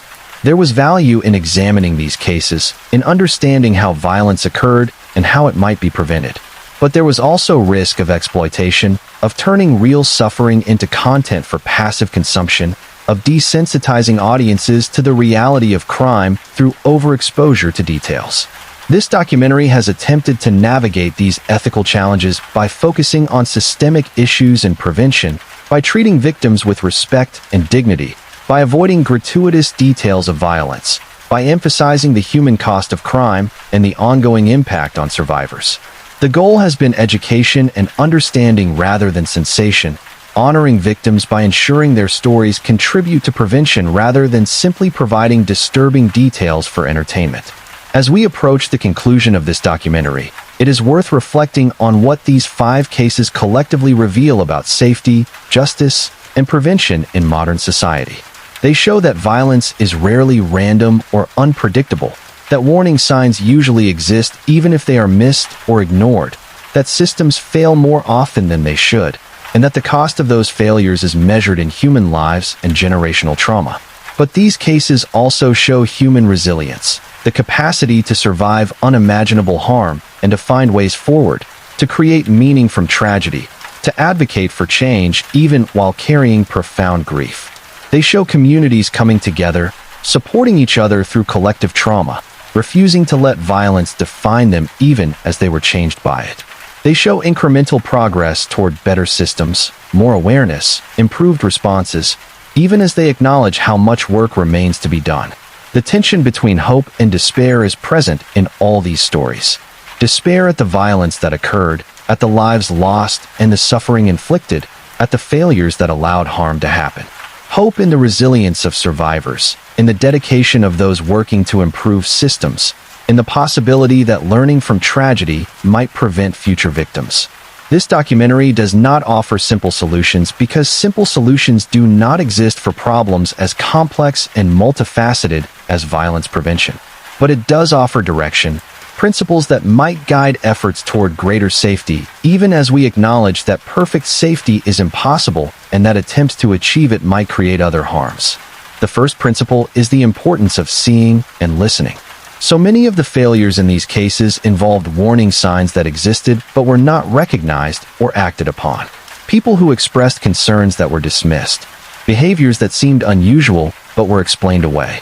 Systems that collected information but did not share it effectively or act on it promptly. Creating cultures where concerns are taken seriously, where people feel empowered to speak up, where information is shared appropriately across relevant parties. These changes could prevent some tragedies. The second principle is early intervention. Violence often escalates over time, beginning with smaller offenses or warning signs that gradually worsen. Intervening early, when problems are more manageable and less harm has occurred, is far more effective than waiting until crisis. This requires resources invested in prevention rather than just reaction, mental health services and social supports that address underlying issues, systems that identify risks and respond appropriately before violence occurs. The third principle is adequate resources for systems we rely on. Parole officers cannot supervise effectively when they have caseloads of hundreds. Teachers cannot identify struggling students when classrooms are overcrowded. Mental health professionals cannot provide adequate treatment when services are underfunded and wait lists are months long. Law enforcement cannot investigate thoroughly when departments are understaffed. Expecting these systems to function while withholding necessary resources is both unrealistic and unjust. The fourth principle is coordination and communication. Violence often involves multiple systems, jurisdictions, agencies, each with relevant information but none seeing the complete picture. Breaking down silos, creating mechanisms for appropriate information sharing, ensuring that warning signs in one context are visible to others who might need to intervene. These changes could help identify patterns and risks that individual systems miss. The fifth principle is acknowledging complexity. Violence is rarely the result of a single cause or simple evil. It emerges from interactions between individual factors, social conditions, system failures, chance circumstances. Understanding this complexity does not excuse violence or minimize victim suffering, but it does suggest that effective prevention requires multifaceted responses that address various contributing factors rather than looking for single solutions. The sixth principle is the centrality of human connection. Across these cases, isolation and disconnection played roles in enabling violence. Perpetrators who felt alienated from society. Victims who had no one to turn to when they felt unsafe. Young people who could not talk to adults about struggles they were experiencing. Communities where neighbors did not know each other well enough to recognize when something was wrong. Strengthening human connections. Building communities where people look out for each other. Creating relationships where vulnerable individuals feel supported, These social investments have crime prevention value that is sometimes overlooked in favor of technological or enforcement solutions. The seventh principle is the importance of learning from failures. Every tragedy offers lessons if we are willing to examine what went wrong honestly and to make changes based on that examination. This requires overcoming institutional defensiveness, admitting when systems failed, taking responsibility for preventing similar failures in the future. It also requires sustained attention, following through on reforms rather than allowing them to be forgotten as media attention moves on to other stories. These principles are not revolutionary. They are mostly common sense, ideas that people working in relevant fields have been advocating for years. But implementing them consistently, providing resources they require, overcoming political and institutional obstacles to change, these challenges have proven difficult across jurisdictions and contexts. Progress happens slowly when it happens at all, often only after tragedies that might have been prevented. The 5 cases examined in this documentary occurred over a span of years, in different locations, involving different people and circumstances. But they share enough commonality to suggest patterns, to indicate that these are not isolated incidents, but manifestations of broader issues that affect communities across the country. Child abductions by predators who operate in familiar spaces. Serial offenders who exploit system failures to continue victimizing people. Young people who make terrible decisions with irreversible consequences. Severe mental illness leading to violence when treatment is inadequate. Parolees who remain dangerous because supervision is insufficient. These types of cases repeat themselves with disturbing regularity, the specific details changing, but the underlying dynamics remaining consistent. Acknowledging these patterns is both discouraging and potentially constructive. Discouraging because it reveals how frequently these preventable tragedies occur, how many victims there are, how much suffering results from system failures and missed opportunities. But potentially constructive because patterns can be studied and understood, risks can be identified and mitigated, interventions can be designed based on what works in similar cases. The research literature on violence prevention has grown substantially in recent decades, informed by cases like those examined here. Scholars have identified risk factors, protective factors, evidence-based interventions that show promise. Some of this knowledge has been translated into practice, programs and policies that reflect current understanding. But translation is incomplete and inconsistent, with some communities implementing effective practices while others lag behind, with funding often inadequate to sustain even promising initiatives. There is also tension between different approaches to violence prevention. Some emphasize individual responsibility, arguing that perpetrators make choices and should be held accountable regardless of background or circumstances. Others emphasize social conditions, arguing that violence emerges from poverty, trauma, inequality, inadequate support systems, and that prevention requires addressing these root causes. Still others focus on technological solutions, surveillance and data analysis, and predictive algorithms designed to identify risks before violence occurs. The reality is likely that all these approaches have value and limitations, that effective prevention requires using multiple strategies simultaneously, that no single approach can address all the factors contributing to violence. But finding the right balance, allocating resources effectively across different strategies, overcoming ideological divisions to implement pragmatic solutions, these challenges persist. The victims in these cases, Lena Hartwell, Robert and Susan Bell, Emily Rowe, Margaret Hale, and Rachel Moore, were real people with lives that mattered beyond the manner of their deaths. They had families who loved them, friends who valued them, communities where they contributed and were valued. They had routines and preferences, dreams and plans, all cut short by violence they did not deserve and could not have fully prevented themselves. Remembering them as whole people rather than just as victims is important. Lena was a child learning to be independent, trusted by her parents to handle a simple errand, excited about growing up. Robert and Susan Bell were parents working to provide stability for their children, ordinary people living an unremarkable life that was good and sufficient and tragically interrupted. Emily Rowe was a teenager navigating the complexities of adolescence, trying to figure out relationships and identity while managing fears about an unwanted pregnancy. Margaret Hale was a dedicated teacher who loved literature and her students, a mother who had worked hard to raise her son well. Rachel Moore was a caregiver who treated vulnerable clients with dignity and compassion, making their lives measurably better through her presence. These brief descriptions cannot capture the fullness of who these people were, the depth of the loss experienced by those who loved them. But they serve as reminders that behind every statistic, every news story, every case study, there are individuals whose absence creates holes that never completely close, whose potential was never realized, whose value to their communities was cut short. The perpetrators in these cases are remembered differently, their actions defining them in ways that erase most other aspects of their identities. Marcus Vance, Evan Cross, Caleb Turner, Lucas Hale, Daniel Frost, their names are now associated primarily with violence, with harm inflicted, with lives destroyed. Whether they deserve any sympathy or understanding alongside condemnation is a question that different people answer differently, shaped by values and experiences and beliefs about human nature. What is clear is that understanding why violence occurred, what factors contributed to these individuals committing terrible acts, is different from excusing those acts.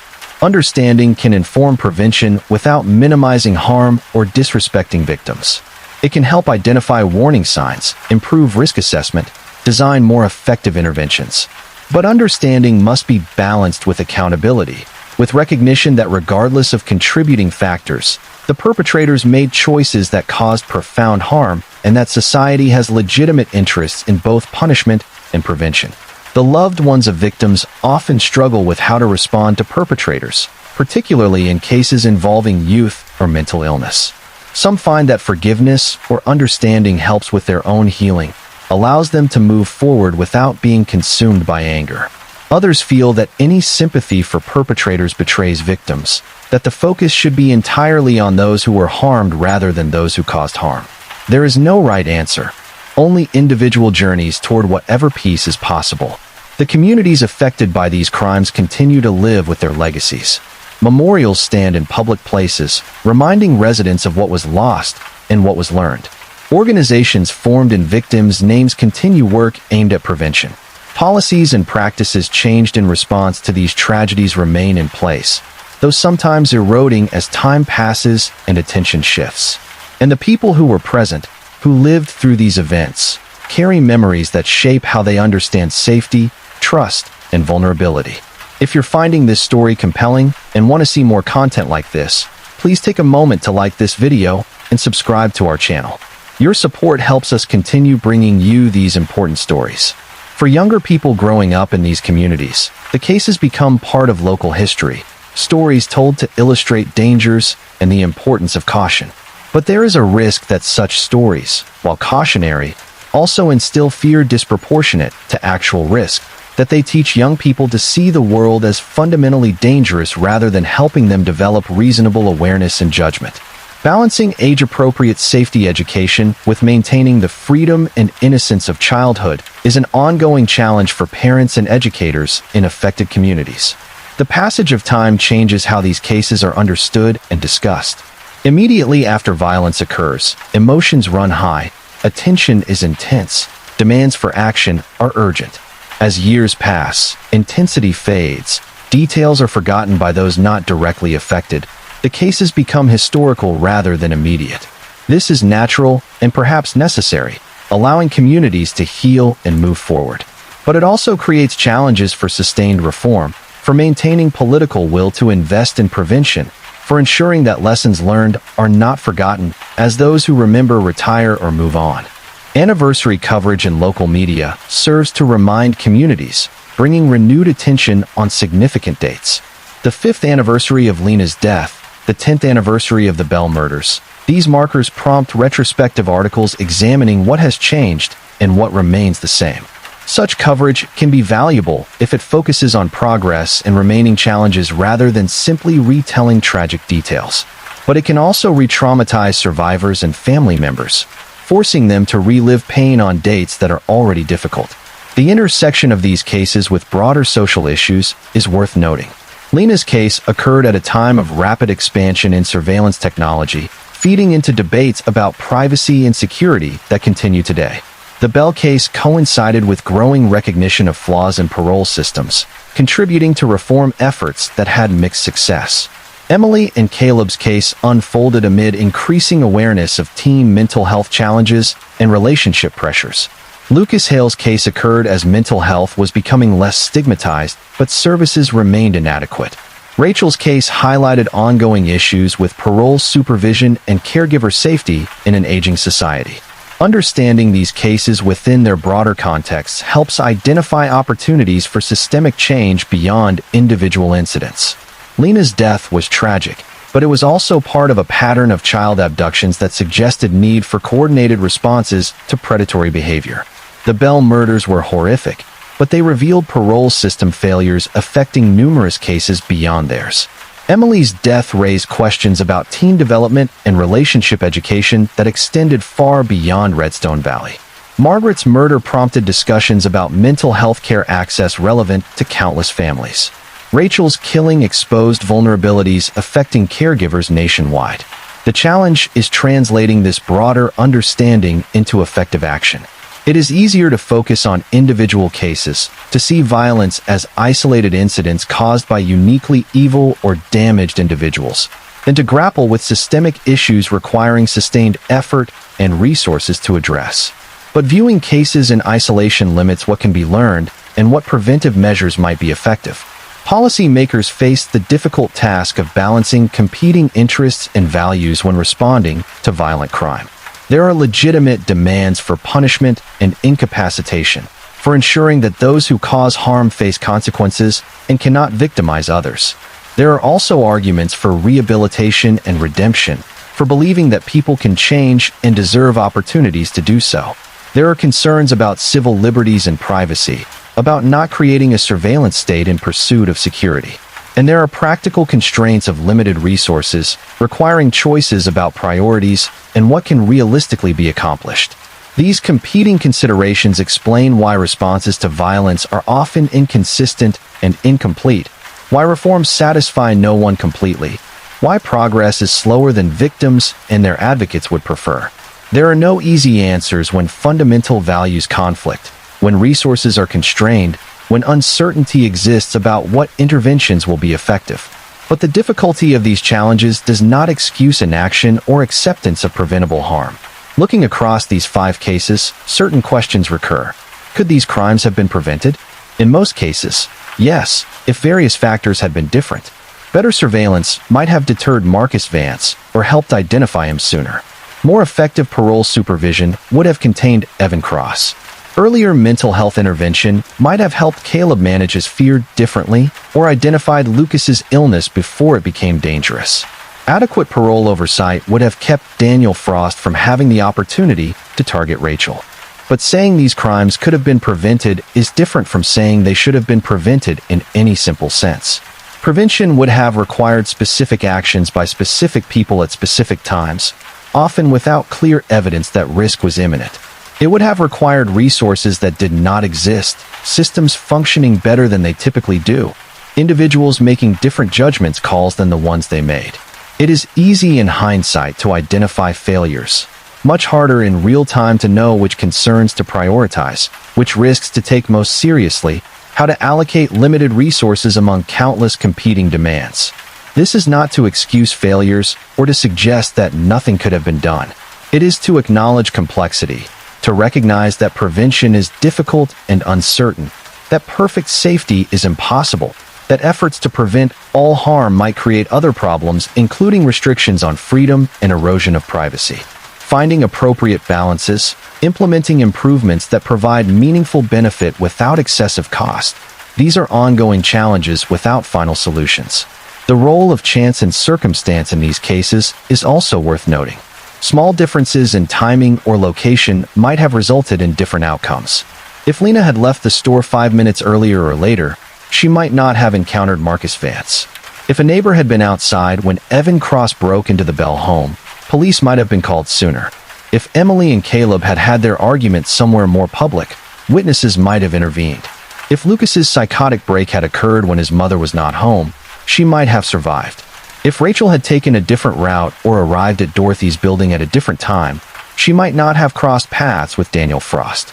These contingencies do not change responsibility or suggest that violence was simply bad luck, but they do complicate simple narratives about inevitability, about whether different choices or systems would have definitely prevented harm. They suggest humility about our ability to prevent all violence, acknowledgement that some harm occurs despite reasonable precautions, that we cannot eliminate risk entirely no matter how much we invest in prevention. This recognition does not counsel fatalism or acceptance of preventable harm. Most of these cases involve failures more substantial than mere bad luck, missed opportunities that could and should have been seized, warning signs that should have prompted intervention. But it does suggest that after reasonable efforts at prevention, after implementing evidence-based practices and maintaining vigilant systems, some residual risk remains. Learning to live with that risk while taking appropriate precautions is part of functioning in an imperfect world. The question of how much to invest in prevention relative to other social goods is fundamentally political, reflecting values about collective responsibility, individual liberty, the proper role of government, and the allocation of limited resources. Some argue that preventing violence should be the highest priority, that no cost is too great to save lives. Others argue that excessive focus on security diminishes quality of life, that attempts to eliminate all risk create surveillance states and limit freedom, that resources spent on security might do more good addressing other social needs. These debates are not likely to be resolved conclusively, representing ongoing tensions between security and liberty, between collective and individual interests, between different visions of good society. But the debates are important, shaping policies that affect how safe people feel and actually are, how much freedom they enjoy, what kind of communities they live in. The 5 cases examined in this documentary contribute to these broader conversations, providing concrete examples of what happens when prevention fails, of the real human costs of systemic inadequacies, of the ways violence ripples outward affecting families and communities. They serve as reminders that these are not abstract policy debates, but issues affecting real people, that the stakes are measured in lives and trauma and shattered futures. As this documentary approaches its conclusion, it is worth reflecting on what has been learned and what questions remain. These cases revealed patterns in how violence occurs, how systems fail, how communities respond, how survivors heal. They highlighted the importance of early warning signs, coordinated responses, adequate resources, human connection, and sustained effort at reform. They demonstrated both the potential and the limitations of technology, law enforcement, judicial systems, and social services. But they also revealed how much remains unknown or uncertain. What interventions are most effective at preventing violence? How can limited resources be allocated to achieve maximum benefit? How can we balance security with liberty, accountability with mercy, punishment with rehabilitation?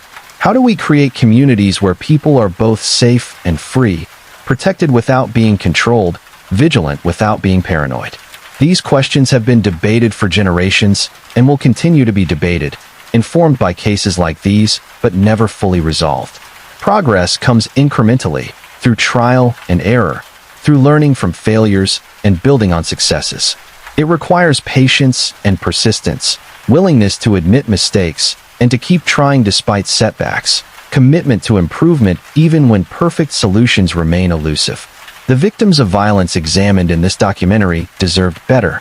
They deserved systems that functioned properly, communities that protected them, chances to live full lives. Their deaths were preventable in meaningful senses, resulting from failures that should not have occurred. Honoring them requires acknowledging those failures, learning from them, working to prevent future victims from suffering similar fates. But honoring victims also requires remembering them as more than cautionary tales, more than examples of what can go wrong. Lena, Robert, and Susan, Emily, Margaret, and Rachel were people who lived and loved and contributed to their communities. Their value was not created by their deaths, and their legacy should include the good they did while alive, not just the tragedy of how they died. The survivors of these crimes, family members, and loved ones who continue living with loss, have shown remarkable strength in channeling grief toward positive purposes. The advocacy work they have undertaken, the organizations they have founded, the changes they have fought for, these represent victories of sorts, meanings created from meaninglessness, good emerging from evil. Their work ensures that victims are remembered not just on anniversaries, but through ongoing efforts that make communities safer and provide support to others facing similar tragedies. For Mara and Jonah Bell, now adults building lives in the shadow of childhood trauma, the journey continues. They have become advocates for victims' rights, speaking about their experience when they feel able, supporting reforms to systems that failed their family. Their resilience is inspiring but also hard-won, the product of years of therapy and support, of determination to not let what happened to them define their entire lives.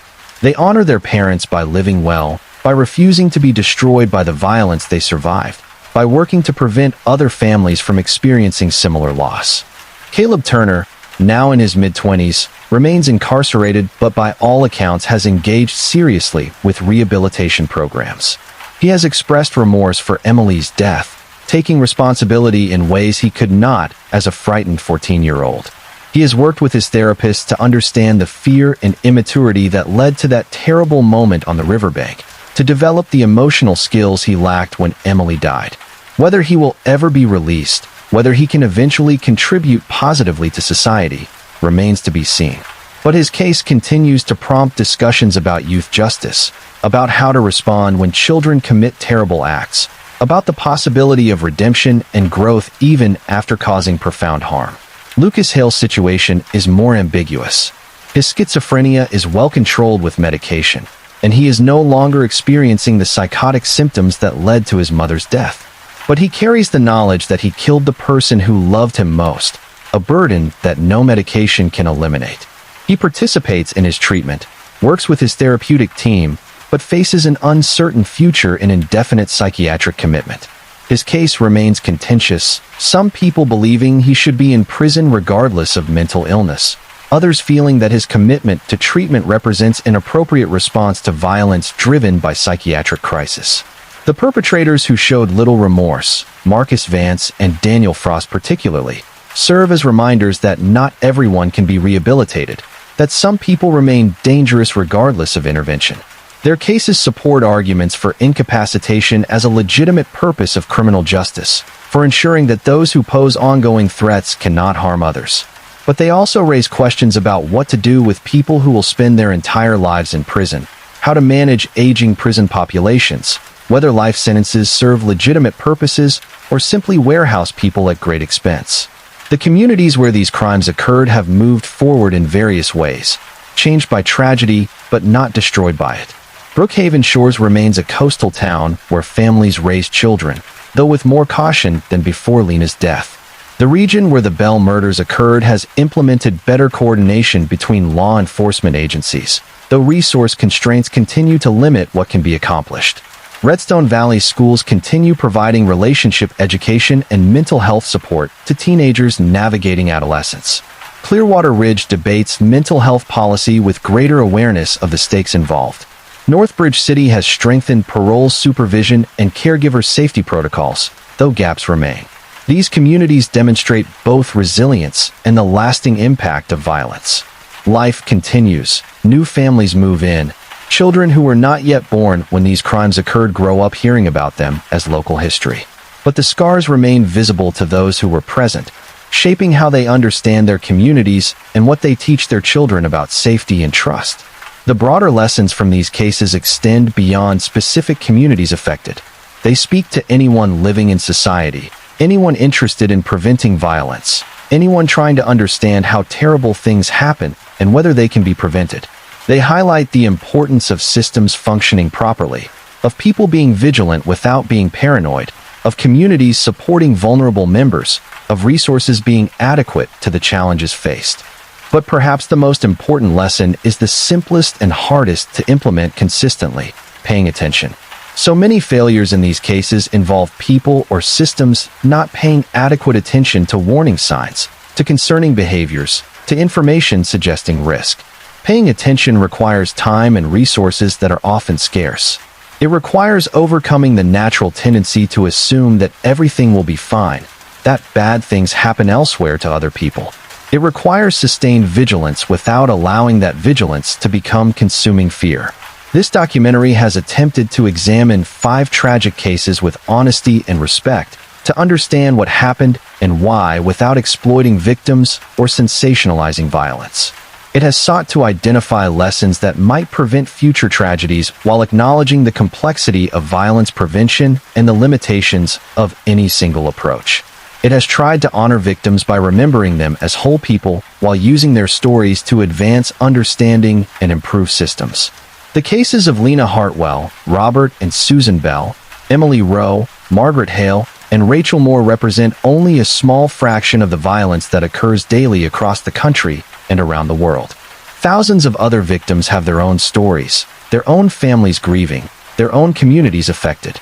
The scale of violence can feel overwhelming, leading to despair about whether anything can be done or to numbness that protects against constant awareness of suffering. But despair and numbness are not inevitable responses. The alternative is engagement, informed by cases like these, but focused on prevention and improvement. It means supporting policies and programs that evidence suggests reduce violence. It means contributing to communities in ways that strengthen social bonds and reduce isolation. It means paying attention to people who seem to be struggling and offering help when appropriate. It means speaking up when something seems wrong rather than assuming someone else will intervene. It means demanding accountability from institutions and systems that fail in their protective responsibilities. These actions will not eliminate violence or prevent all tragedies. Some harm will occur regardless of prevention efforts, reflecting the reality that we cannot control everything and that some people will cause harm despite interventions. But meaningful reduction in violence is possible, achievable through sustained effort and appropriate investment. And the lives saved through such efforts represent invaluable victories, even if they are invisible, preventions that leave no victims to count or stories to tell. The tension between hope and realism threads through this entire documentary. Realism about the prevalence of violence, about system inadequacies, about the difficulty of prevention, but also hope in human resilience, in capacity for change, in incremental progress towards safer communities, in the possibility that learning from tragedy can prevent future victims. This balance between hope and realism is necessary for sustained engagement with difficult issues. Pure optimism is naive, suggesting that simple solutions exist and that violence can be easily eliminated. Pure pessimism is paralyzing, suggesting that nothing can be done and that effort is wasted. The middle ground acknowledges both the difficulty of the challenges and the importance of continuing to work toward improvement despite obstacles and setbacks. The families of the victims in these cases embody this balance. They live with permanent loss, with grief that will never completely heal, with knowledge that their loved ones died preventably. But they also work toward preventing other families from experiencing similar loss, toward improving systems that failed them, toward creating meaning from tragedy. Their work is difficult and painful, requiring them to revisit trauma repeatedly. But it also provides purpose and honors those who were lost. For viewers of this documentary, the question is what to do with the information and understanding gained from these cases. Simply consuming true crime content without reflection or action provides entertainment, but little else. The value comes from genuine engagement with the issues raised, from thinking critically about violence prevention, from supporting reforms and practices that might reduce harm. This might mean advocating for specific policy changes, supporting organizations working on violence prevention, participating in community programs that strengthen social bonds, having difficult conversations with young people about relationships and mental health, or simply being more attentive to signs that someone might be struggling or at risk. The specific actions will vary based on individual circumstances and capabilities, but the principle remains consistent. Using knowledge to drive positive change rather than just passive consumption. As we reach the final moments of this documentary, the faces and stories of 5 individuals remain central. Lena Hartwell, 11 years old, walking home with groceries, trusting that her familiar neighborhood was safe. Robert and Susan Bell, ordinary parents living ordinary lives, unable to protect themselves or their children from violence that entered their home. Emily Rowe, 15 years old, navigating teenage relationships and fears, dying on a riverbank in a moment of fear and poor judgment. Margaret Hale, 50 years old, dedicated teacher and mother, killed by her own son during a psychotic episode. Rachel Moore, 57 years old, caregiver who treated vulnerable people with dignity, murdered by someone who should have been more closely supervised. These 5 people, among thousands of other victims, deserve to be remembered. Their deaths were tragedies that should not have occurred, failures of individuals and systems that should have protected them. Their stories have been told here not to exploit their suffering, but to honor their memories by advancing understanding and working toward prevention. The subtitle of this documentary might be When Safety Fails. The cases examined show how assumptions about safety can be wrong, how systems designed to protect sometimes fail catastrophically, how violence can emerge from unexpected sources. But the documentary is also about how communities respond to failure, how survivors rebuild, how lessons can be learned even from the worst tragedies. Justice remembers these victims through the legal proceedings that held perpetrators accountable, through the sentences that ensured some would never harm anyone else, through the verdicts that provided some measure of closure even if they could not provide healing. But prevention saves lives that justice can only avenge after the fact. The real honor to victims comes through preventing future victims, through building systems that work better, through creating communities where people are safer. As we close, take a moment to reflect on what you've learned from these stories. If this documentary has been meaningful to you, please like this video, subscribe to our channel, and leave a comment sharing your thoughts or your own experiences. These conversations matter, and your engagement helps ensure these important stories reach others who need to hear them. The work of prevention continues, informed by cases like these, but focused on the future. The victims whose stories have been told here cannot be brought back. The harm done to survivors and families cannot be undone. But their legacies can include fewer future victims, better systems, stronger communities, greater awareness. That is the modest but meaningful hope that emerges from tragedy. The possibility that suffering might lead to learning, that loss might motivate improvement, that remembering the past might help create a safer future. Justice remembers, but prevention saves. Both are necessary, both honor victims in different ways, both require sustained commitment and effort. The 5 cases examined in this documentary represent failures of prevention, tragedies that occurred despite opportunities to intervene. Learning from those failures, implementing the lessons they teach, working toward a future with fewer such tragedies.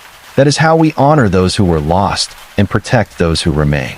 Thank you for watching, for engaging with these difficult stories, for caring enough to invest time in understanding violence and prevention. Stay safe, look out for each other, pay attention to warning signs, support systems that protect the vulnerable, and remember that every individual action toward creating safer communities matters. Together, through sustained effort and genuine commitment to prevention, we can reduce the violence that creates victims and destroys families. That is the hope, however modest, that emerges from even the darkest tragedies.